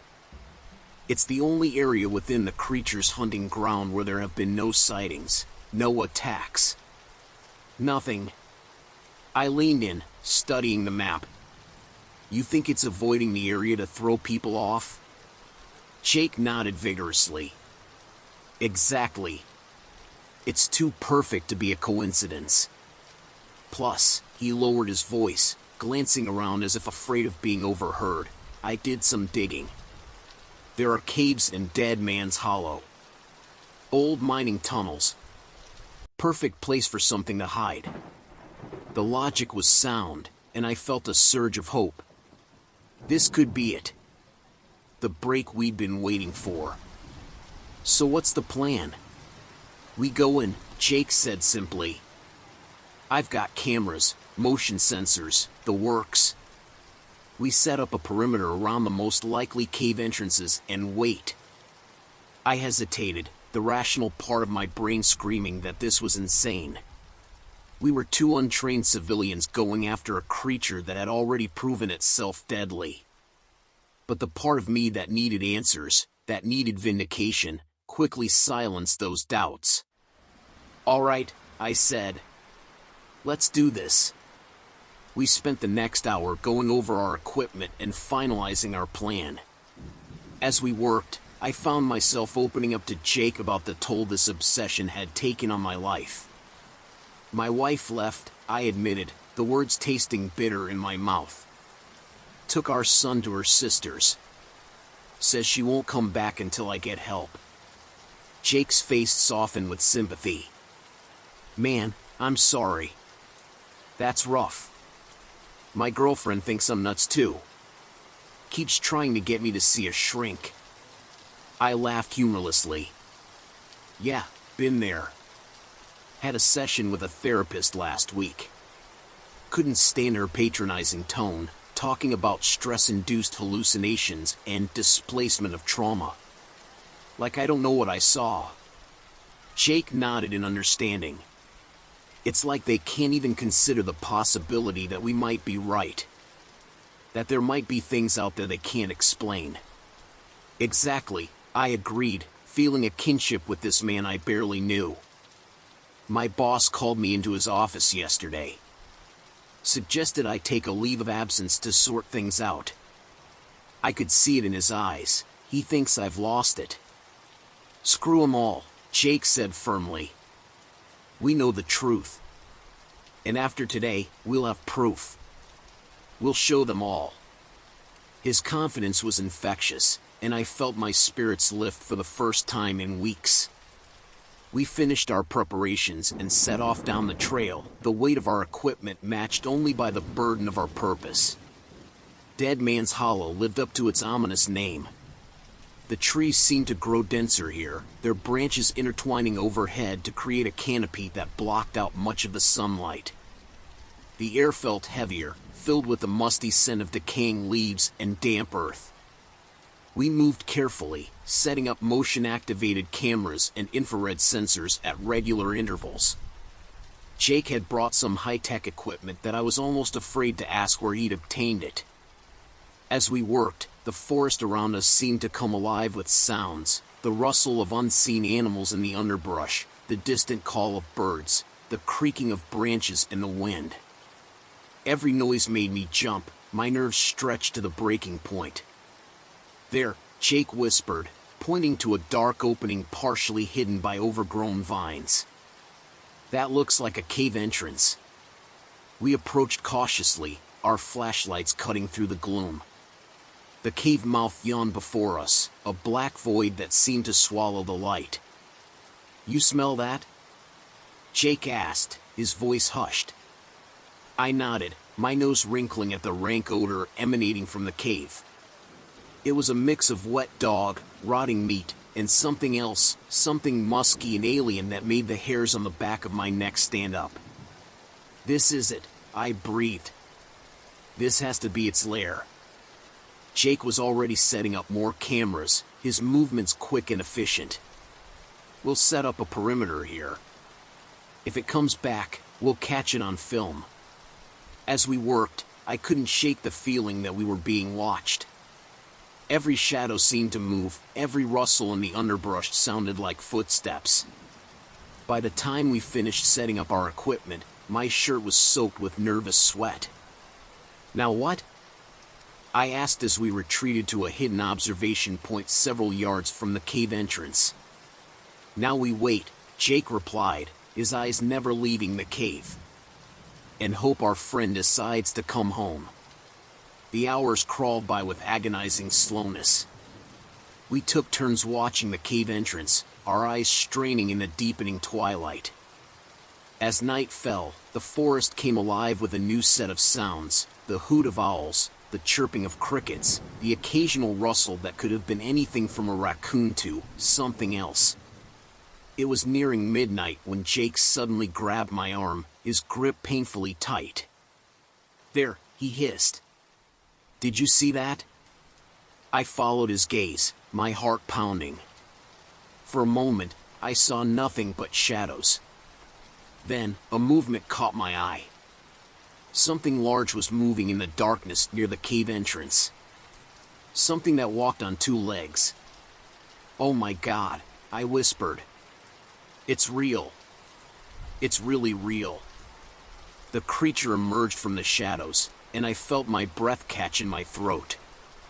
It was just as I remembered, 7 feet tall at least, covered in matted fur, with a face that was a nightmarish blend of wolf and man. Its yellow eyes seemed to glow in the darkness, scanning its surroundings with predatory intensity. Jake was frantically adjusting the camera, his hands shaking with excitement. "We're getting this," he muttered. "We're actually getting this on film." But as the words left his mouth, the creature's head snapped in our direction. Those terrible yellow eyes seemed to look right at us, and a low growl rumbled through the night air. "Run," I breathed, my voice barely audible. Then, louder, "Run." We scrambled to our feet, abandoning our equipment as we crashed through the underbrush. Behind us, I could hear the sound of pursuit, heavy footfalls, and the crack of breaking branches. My lungs burned as I ran, blind panic driving me forward. Jake was just ahead of me, his backpack bouncing as he sprinted through the trees. Suddenly, his foot caught on a root and he went down hard. I skidded to a stop, reaching down to help him up. "Come on," I urged. "We have to keep moving." But as I pulled Jake to his feet, I saw his eyes widen in terror, fixed on something behind me. Slowly, I turned. The creature stood there, barely 10 feet away. In the moonlight filtering through the trees, I could see every terrifying detail, the razor-sharp claws, the powerful muscles rippling beneath its fur, the intelligence burning in those inhuman eyes. For a long moment, we stood frozen in a tableau of terror. Then, with a roar that seemed to shake the very ground, the creature lunged. I don't remember consciously deciding to move. One moment I was standing there, paralyzed with fear, and the next I was shoving Jake aside, feeling the rush of air as claws barely missed my face. We ran again, no longer caring about stealth or direction. Our only goal was to put as much distance between us and the monster as possible. Branches whipped at our faces, thorns tore at our clothes, but we didn't slow down. I could hear the creature behind us, its growls and the sound of its pursuit driving us to speeds I didn't know I was capable of. My legs burned, my lungs felt like they were on fire, but still I ran. Then, suddenly, the trees thinned out and we burst into a clearing. In the center stood an old, dilapidated cabin, its windows dark and empty. "There!" Jake gasped. "We can hide." We sprinted for the cabin, the sound of our pursuer growing louder with each step. Jake reached the door first, yanking it open and practically falling inside. I was right behind him, slamming the door shut just as a heavy weight crashed against it. "Help me!" I yelled, bracing myself against the door as it shuddered under the creature's assault. Jake scrambled to his feet, adding his weight to mine. For what felt like hours but was probably only minutes, we held the door, feeling it buckle and strain with each impact. The creature's roars of frustration were deafening, its claws leaving deep gouges in the wood. Then, as suddenly as it had begun, the assault stopped. We stood there, panting, straining our ears for any sound of the monster's presence. Is it gone?" Jake whispered. I shook my head, not trusting my voice. We waited in tense silence, every creak of the old cabin making us flinch. Dawn was breaking by the time we finally dared to move away from the door. Our muscles were stiff and sore from holding our position for so long, and the events of the night were starting to catch up with us. "We need to get out of here," I said, my voice hoarse. "It could come back any minute." Jake nodded, his face pale and drawn. Yeah, let's go." We opened the door cautiously, half expecting the creature to be waiting for us. But the clearing was empty, peaceful in the early morning light. We made our way back to the trailhead as quickly as our exhausted bodies would allow, jumping at every sound. It wasn't until we reached our cars that the full weight of what had happened hit me. We had seen it. We had concrete proof of its existence. And we had nearly died in the process. "The cameras," Jake said suddenly. We left all the equipment behind. The realization was like a punch to the gut. In our panic, we had abandoned everything, all our carefully gathered evidence, all our proof. "We have to go back," I said, even as my body screamed in protest at the idea. But Jake was shaking his head. "No way, man. That thing is still out there. We go back, we're dead. But without proof, no one will believe us." I argued. This was our chance to show everyone we're not crazy. Jake's laugh was bitter. "Crazy? Michael, look at us.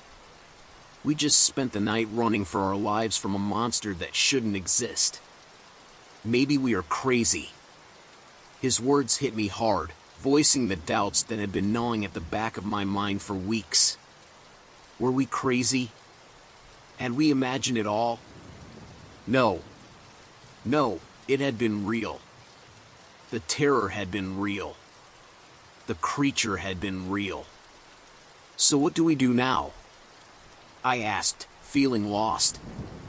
Jake sighed, running a hand through his disheveled hair. "I don't know about you, but I'm going home. I'm going to hug my girlfriend and try to forget this ever happened." "You're giving up?" I couldn't keep the accusation out of my voice. "I'm choosing to live," Jake shot back. This is too big for us, Michael. We're in over our heads. Let it go." I watched in disbelief as Jake got into his truck and drove away, leaving me alone in the parking lot. The sun was fully up now, the horrors of the night fading like a bad dream in the light of day. But I knew it hadn't been a dream. And I knew I couldn't let it go. Not now. Not when we had been so close. As I drove home, my mind raced with plans. I would go back, retrieve the cameras if they were still there. I would find a way to prove what we had seen. I had to. But as I pulled into my driveway, I saw something that made my heart sink. Sarah's car was parked in front of the house, and she was standing on the porch, her expression a mix of concern and disappointment. I got out of the car slowly, suddenly aware of how I must look, clothes torn and dirty, scratches on my face and arms, eyes wild from lack of sleep. "Michael," Sarah said as I approached. "We need to talk." I nodded, too exhausted to argue. As we entered the house, our house, though it hardly felt like home anymore, I braced myself for the conversation I knew was coming.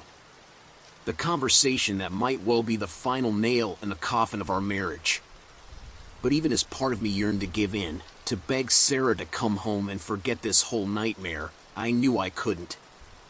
The memory of yellow eyes in the darkness, of claws raking the air inches from my face, was too vivid, too real. I had seen the truth. And no matter the cost, I had to make others see it too. Sarah sat down on the couch, her posture rigid, hands clasped tightly in her lap. I remained standing, unable to shake the feeling that I needed to be ready to run at a moment's notice. "Where were you last night?"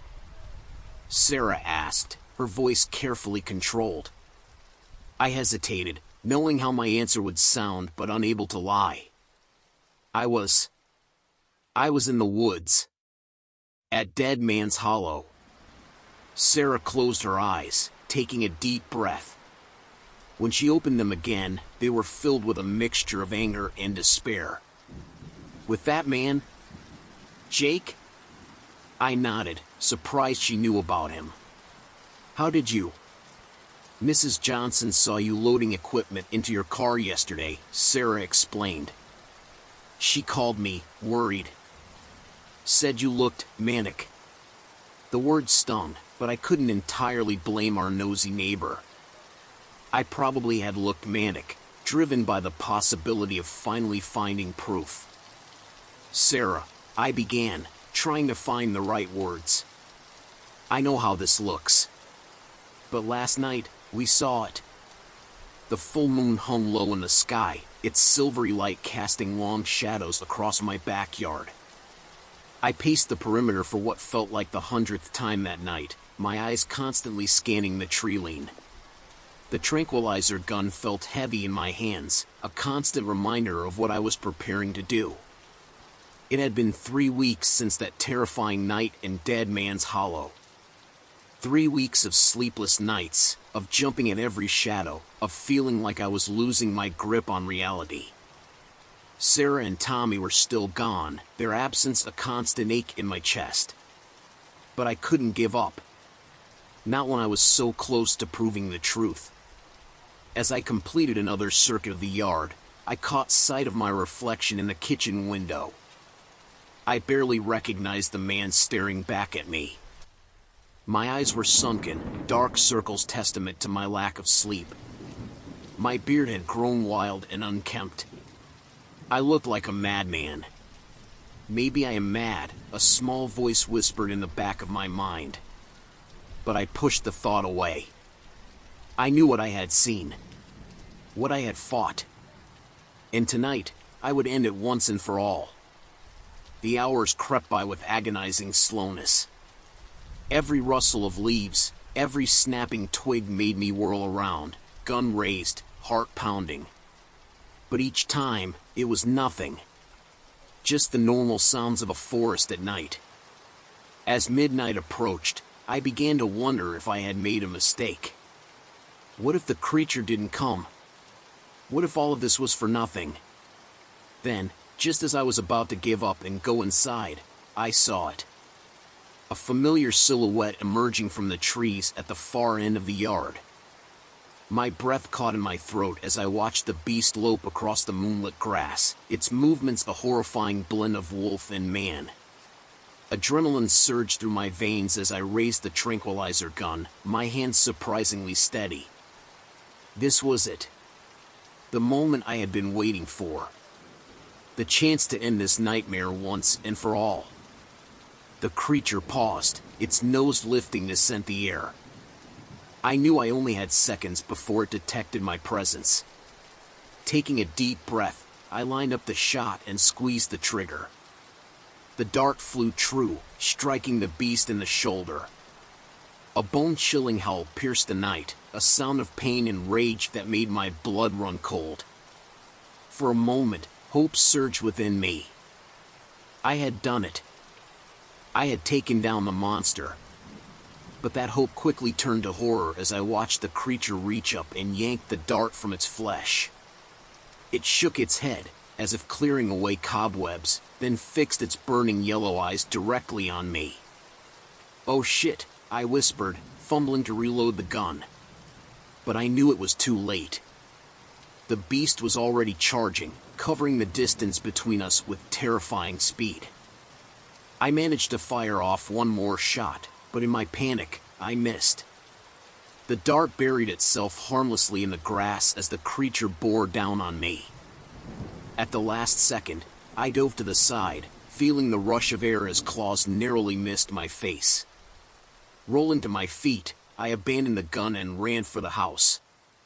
Behind me, I could hear the monster's snarls, the sound of its pursuit driving me to speeds I didn't know I was capable of.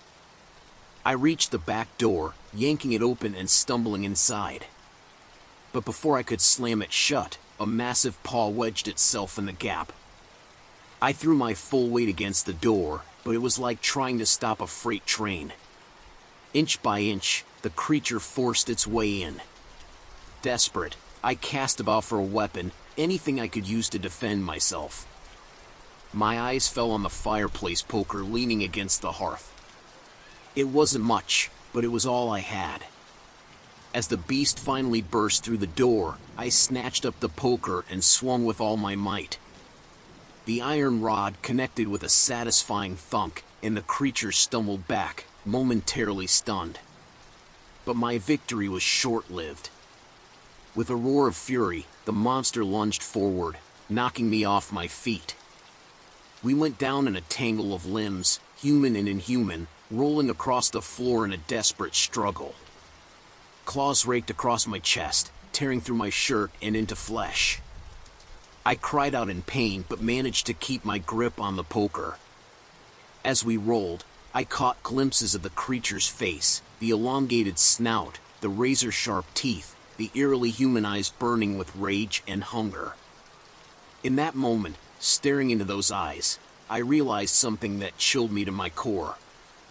This wasn't just an animal. There was an intelligence there, a cruel awareness that spoke of something more.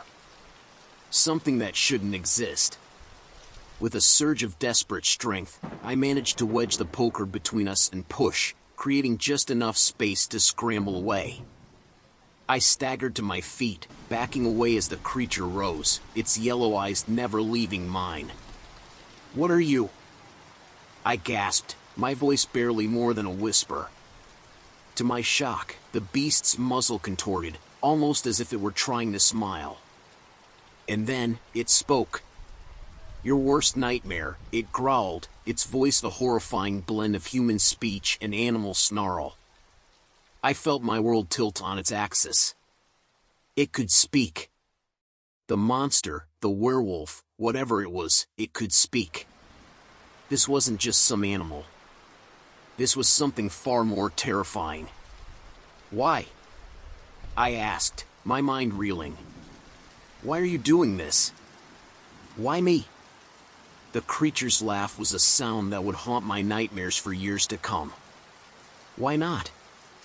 You humans, you think you're at the top of the food chain. But you're not. You're prey. And I." It took a step forward, claws flexing. "I am the predator. I continued to back away, my eyes darting around for any possible escape route. But I knew, deep down, that there was no escaping this. One way or another, this would end here, tonight. "You're wrong," I said, surprised by the steadiness in my voice. "We're not prey. And I'm not going to let you hurt anyone else." The beast's eyes narrowed. "Brave words, little human. But how do you plan to stop me?" It was a good question. The tranquilizers hadn't worked. My makeshift weapon was little more than a toothpick against this creature's strength. But as I felt my back press against the wall, I realized I had one last, desperate option. My eyes flicked to the right, where I knew the emergency fire axe hung in its glass case. The creature followed my gaze, understanding dawning in its inhuman eyes. For a heartbeat, we stood frozen, predator and prey locked in a silent standoff. Then, with a speed born of desperation, I lunged for the axe. The beast roared, leaping after me. I felt claws tear into my back as I smashed the glass, my hand closing around the axe handle. Ignoring the pain, I whirled around, swinging the axe with all my might. The blade connected with a sickening thud, burying itself deep in the creature's shoulder. It howled in pain and fury, staggering back. But even as black blood oozed from the wound, I could see it already starting to heal. I yanked the axe free, preparing for another swing. But the monster was faster. Its paw lashed out, catching me in the chest and sending me flying across the room. I slammed into the far wall, the axe clattering from my grip. Dazed and gasping for breath, I looked up to see the creature advancing on me, its yellow eyes gleaming with triumph. This was it, I realized. This was how I was going to die. But as the beast raised its claws for the killing blow, a new sound cut through the night, sirens, growing closer by the second. The creature's head snapped towards the window, its ears twitching at the approaching noise. For a moment, indecision warred in its eyes. Then, with a final snarl of frustration, it turned and bounded out the shattered back door. I lay there, barely able to believe I was still alive, as the sound of sirens grew louder. Moments later, I heard the screech of tires in my driveway, followed by shouts and the pounding of feet. "In here!" I called weakly, my voice hoarse. "I'm in here!" The front door burst open, and suddenly the room was filled with police officers, their weapons drawn. Among them, I saw a familiar face, Officer Martinez, the same cop who had dismissed my claims of a werewolf attack months ago. As paramedics rushed to tend to my injuries, Martinez knelt beside me, his face pale. "Mr. Chen," he said, his voice shaking slightly. What happened here?" I looked at him, then at the destruction around us, the shattered door, the overturned furniture, the claw marks gouged into the walls. And I knew, with a certainty that both relieved and terrified me, that this time, they would have to believe me. "It came back," I said simply. "The werewolf. It came back." Martinez's eyes widened, and I saw the moment when disbelief gave way to the first stirrings of fear. Because there, on the floor just a few feet away, was undeniable proof, a tuft of coarse, gray fur, matted with inhuman black blood. As the paramedics helped me onto a stretcher, I caught sight of my reflection in a broken mirror. I looked battered, bloodied, but there was something else in my eyes now. A grim determination. Because I knew this wasn't over. The beast was still out there. But now, finally, I wasn't alone in the fight. The truth was out. And whatever came next, I would be ready. As they wheeled me out to the waiting ambulance, I saw the first rays of dawn breaking on the horizon. A new day was coming. And with it, a new chapter in a war I never asked for, but one I was now committed to seeing through to the end. The first rays of sunlight crept over the horizon, casting long shadows across the devastated landscape of what had once been my peaceful suburban home. I blinked, struggling to focus as consciousness slowly returned. My head throbbed, and every muscle in my body screamed in protest as I tried to move. Disorientation gripped me as I took in my surroundings. I was lying on my back in the middle of a yard, the dew-soaked grass cool against my skin. The tranquilizer gun lay just out of reach, its barrel bent at an unnatural angle. Fragments of memory flashed through my mind, the creature's glowing eyes, the sound of my own desperate screams, the sickening crunch of breaking bones. As my vision cleared, the full extent of the destruction came into focus. The once manicured lawn was torn to shreds, deep furrows carved into the earth as if by giant claws. Splintered wood and shattered glass littered the ground, remnants of our home's windows and doors. The porch railing hung at a precarious angle, and large chunks were missing from the siding.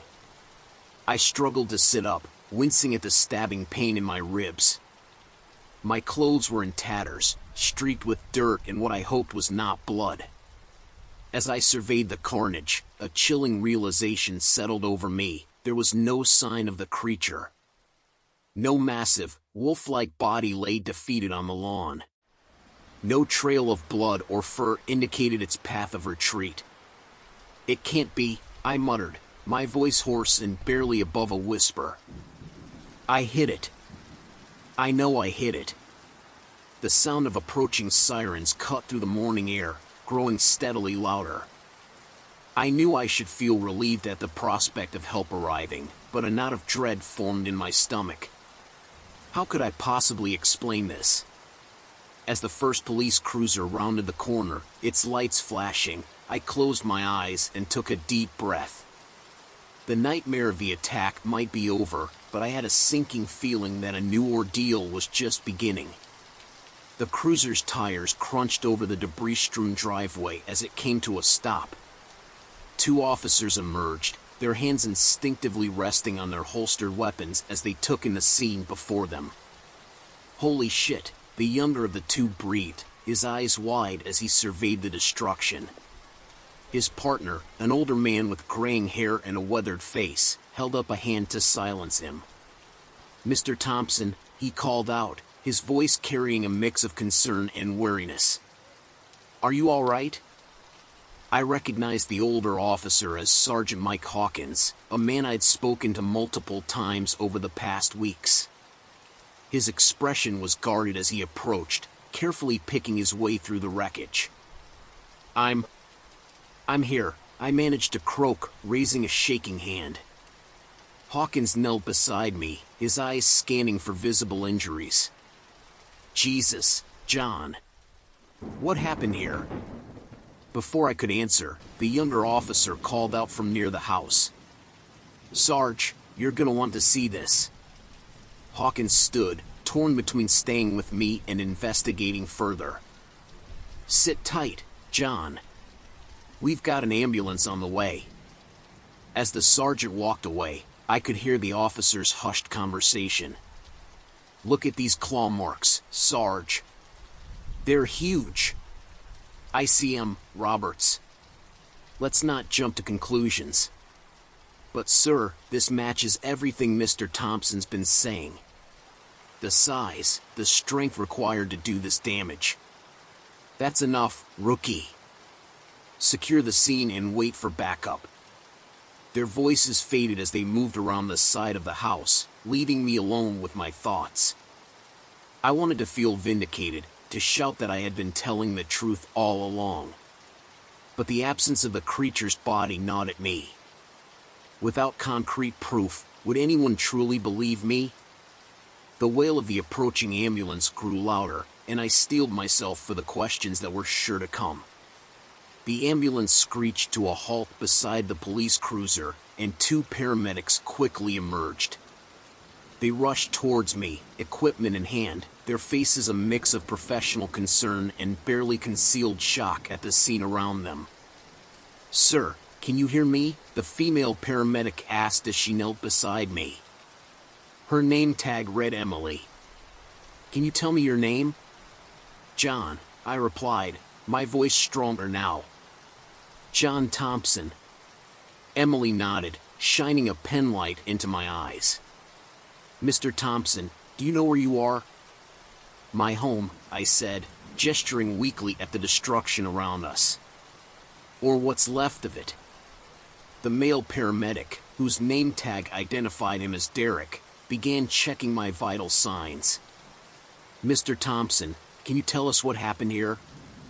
I hesitated, knowing how insane the truth would sound. I was attacked. Attacked by what?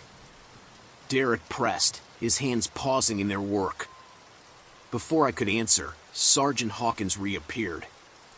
Let's hold off on those questions for now, he interjected. How's he doing? Emily turned to the officer. Multiple lacerations and contusions, possible concussion, and I suspect some broken ribs. We need to get him to the hospital for a full evaluation. Hawkins nodded. All right, do what you need to do. I'll follow behind. As the paramedics prepared to move me onto a stretcher, I caught sight of my neighbors gathering at the edge of my property. Their faces were a mix of horror, fascination, and something that made my heart sink, pity. Please, I said, grabbing Emily's arm. You have to believe me. It was here. It was real. Emily's expression softened, but I could see the doubt in her eyes. Try to relax, Mr. Thompson. We're going to take good care of you. As they lifted me into the ambulance, I heard the murmurs of the growing crowd. Poor John, he's really lost it this time. I knew those stories about monsters were crazy, but this... Someone should call his wife. She needs to know. The ambulance doors closed, muffling the voices, but their words echoed in my mind. As we pulled away, sirens blaring, I couldn't shake the feeling that I was leaving behind more than just my destroyed home. Section 4, Hospital Scrutiny. The emergency room was a flurry of activity as I was wheeled in. Doctors and nurses swarmed around me, their voices a cacophony of medical jargon and urgent instructions. Male, mid-40s, multiple lacerations and suspected broken ribs, Emily reported to the attending physician. Possible head trauma, Derek added. He's been in and out of lucidity. I wanted to protest, to tell them I was thinking clearly, but the words wouldn't come. The bright lights overhead were disorienting, and the faces peering down at me seemed to blur together. Mr. Thompson? A new voice cut through the haze. A doctor with kind eyes and salt and pepper hair leaned into my field of vision. I'm Dr. Patel. We're going to take good care of you, all right? Can you tell me what happened? I swallowed hard, my throat dry. There was an animal. A monster. It attacked me. Dr. Patel's expression remained neutral, but I saw the quick glance he exchanged with a nearby nurse. I see. And can you describe this animal? It was huge, I said, my voice gaining strength as the memories flooded back. Bigger than any wolf, but it stood on two legs. Yellow eyes, razor-sharp claws. It's been stalking me for weeks. The doctor nodded, making notes on a clipboard. All right, Mr. Thompson. We're going to run some tests and treat your injuries. Try to relax. As they wheeled me towards radiology, I overheard Dr. Patel speaking quietly to another staff member. Page psych for a consult. And someone contact his family. My heart sank. They didn't believe me. No one ever did. Hours passed in a blur of x-rays, stitches, and pain medication. I drifted in and out of consciousness, the sterile hospital room a stark contrast to the chaotic scenes that played out in my mind. It was late afternoon when a gentle knock on the door roused me from a fitful sleep. A woman in a crisp white coat entered, her smile professional but warm. "Mr. Thompson, I'm Dr. Larson from the psychiatric department. How are you feeling?" I sighed, knowing where this was heading. "Physically or mentally?" She pulled up a chair beside my bed. "Both, if you're willing to share." "Physically, like I've been hit by a truck," I admitted. "Mentally, I know what you're thinking, but I'm not crazy. What I saw was real." Dr. Larson nodded, her expression neutral. "Why don't you tell me about it? Start from the beginning." And so, for what felt like the 100th time, I recounted the events of the past few weeks. The initial attack, the disbelief of my family and the authorities, the growing paranoia, and finally, last night's terrifying encounter. As I spoke, Dr. Larson listened intently, occasionally making notes. When I finished, she was quiet for a moment before speaking. "Mr. Thompson, I want you to know that I hear you. These experiences clearly feel very real to you." "They don't just feel real," I interrupted, frustration building. "They are real. Look at my injuries. Look at what happened to my house." Dr. Larson held up a hand. "I understand your frustration, but it's important that we consider all possibilities. Stress, trauma, and certain medical conditions can sometimes cause our minds to perceive things that aren't there." I slumped back against the pillows, defeat washing over me. "You think I'm having some kind of psychotic break?" "I think," she said carefully, "that you've been through a traumatic experience, and your mind is trying to make sense of it. I'd like to work with you to understand what's really going on." Before I could respond, there was another knock at the door.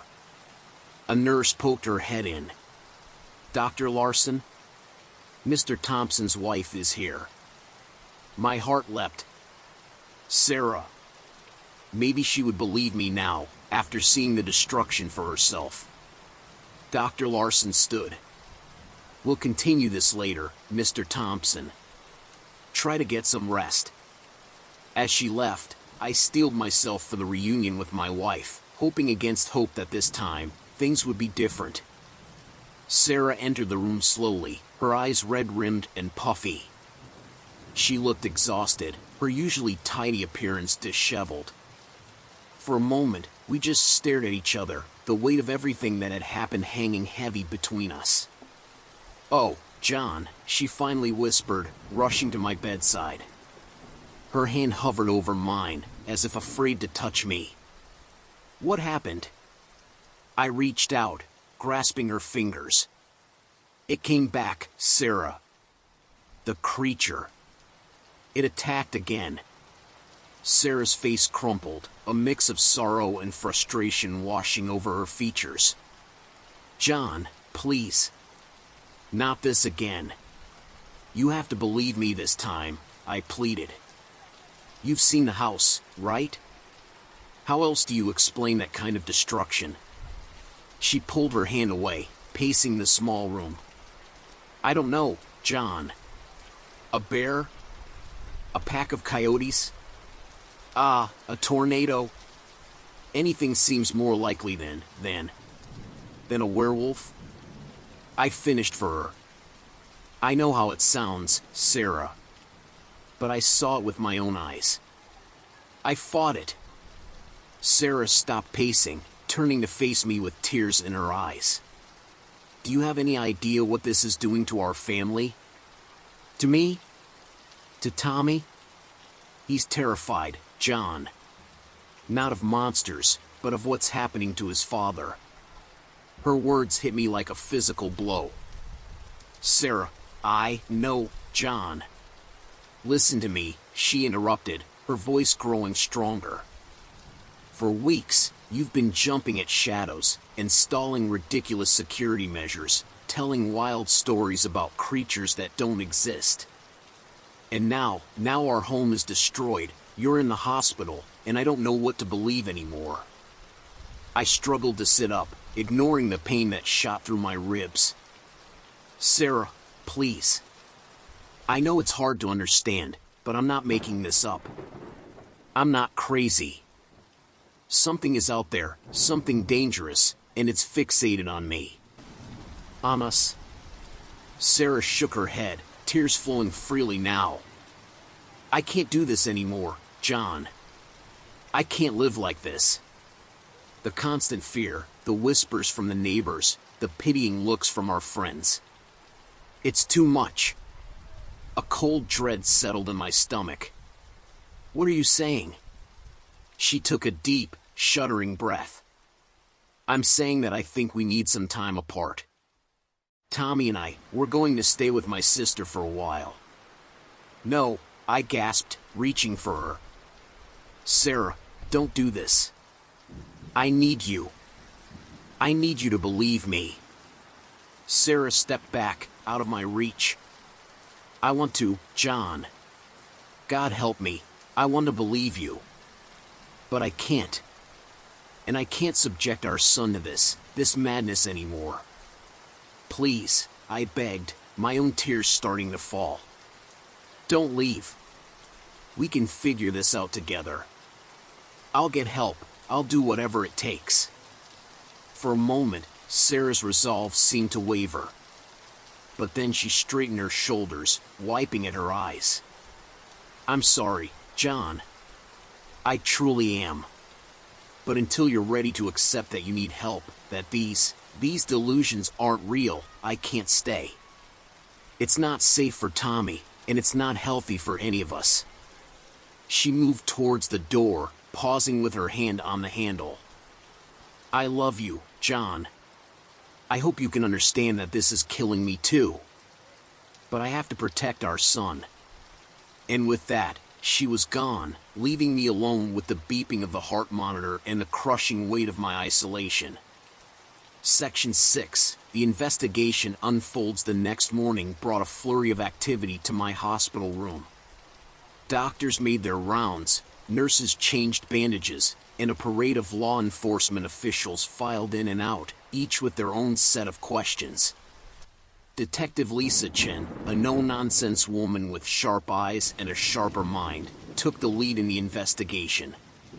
She pulled up a chair beside my bed, notepad in hand. Mr. Thompson, she began, her tone professional but not unkind. I know you've been through a lot, but I need you to walk me through the events of 2 nights ago. Every detail you can remember, no matter how small or seemingly insignificant. I took a deep breath, steeling myself for another retelling. It started around midnight. I was doing a perimeter check of the property. As I recounted the night's events, Detective Chen listened intently, occasionally jotting down notes. Her face remained impassive, giving no indication of whether she believed me or thought I was completely unhinged. When I finished, she was quiet for a moment, reviewing her notes. Finally, she looked up. Mr. Thompson, I want to be clear, we're taking this investigation very seriously. The damage to your property is extensive, and your injuries are significant. I nodded, a glimmer of hope rising in my chest. So you believe me? About the creature? Detective Chen's expression softened slightly. What I believe isn't important right now. What matters are the facts. And the fact is, something attacked you and destroyed your home. Our job is to figure out what that something was. It was a werewolf, I insisted. I know how that sounds, but she held up a hand, cutting me off. Mr. Thompson, I understand that's what you believe you saw. But we need to consider all possibilities. Our forensics team is combing through your property as we speak. If there's evidence to support your claim, we'll find it. I slumped back against the pillows, frustration building. And if you don't? What then? Then we keep looking, she replied simply. We don't stop until we have answers. As Detective Chen stood to leave, another thought struck me. Wait, I called out. The tranquilizer gun. Did you find it? She paused at the door. We did. It was damaged, but recoverable. May I ask why you had a tranquilizer gun in your possession? I swallowed hard, knowing how it would sound. I thought if I could sedate the creature, I could prove to everyone that it was real. Detective Chen's eyebrow arched slightly.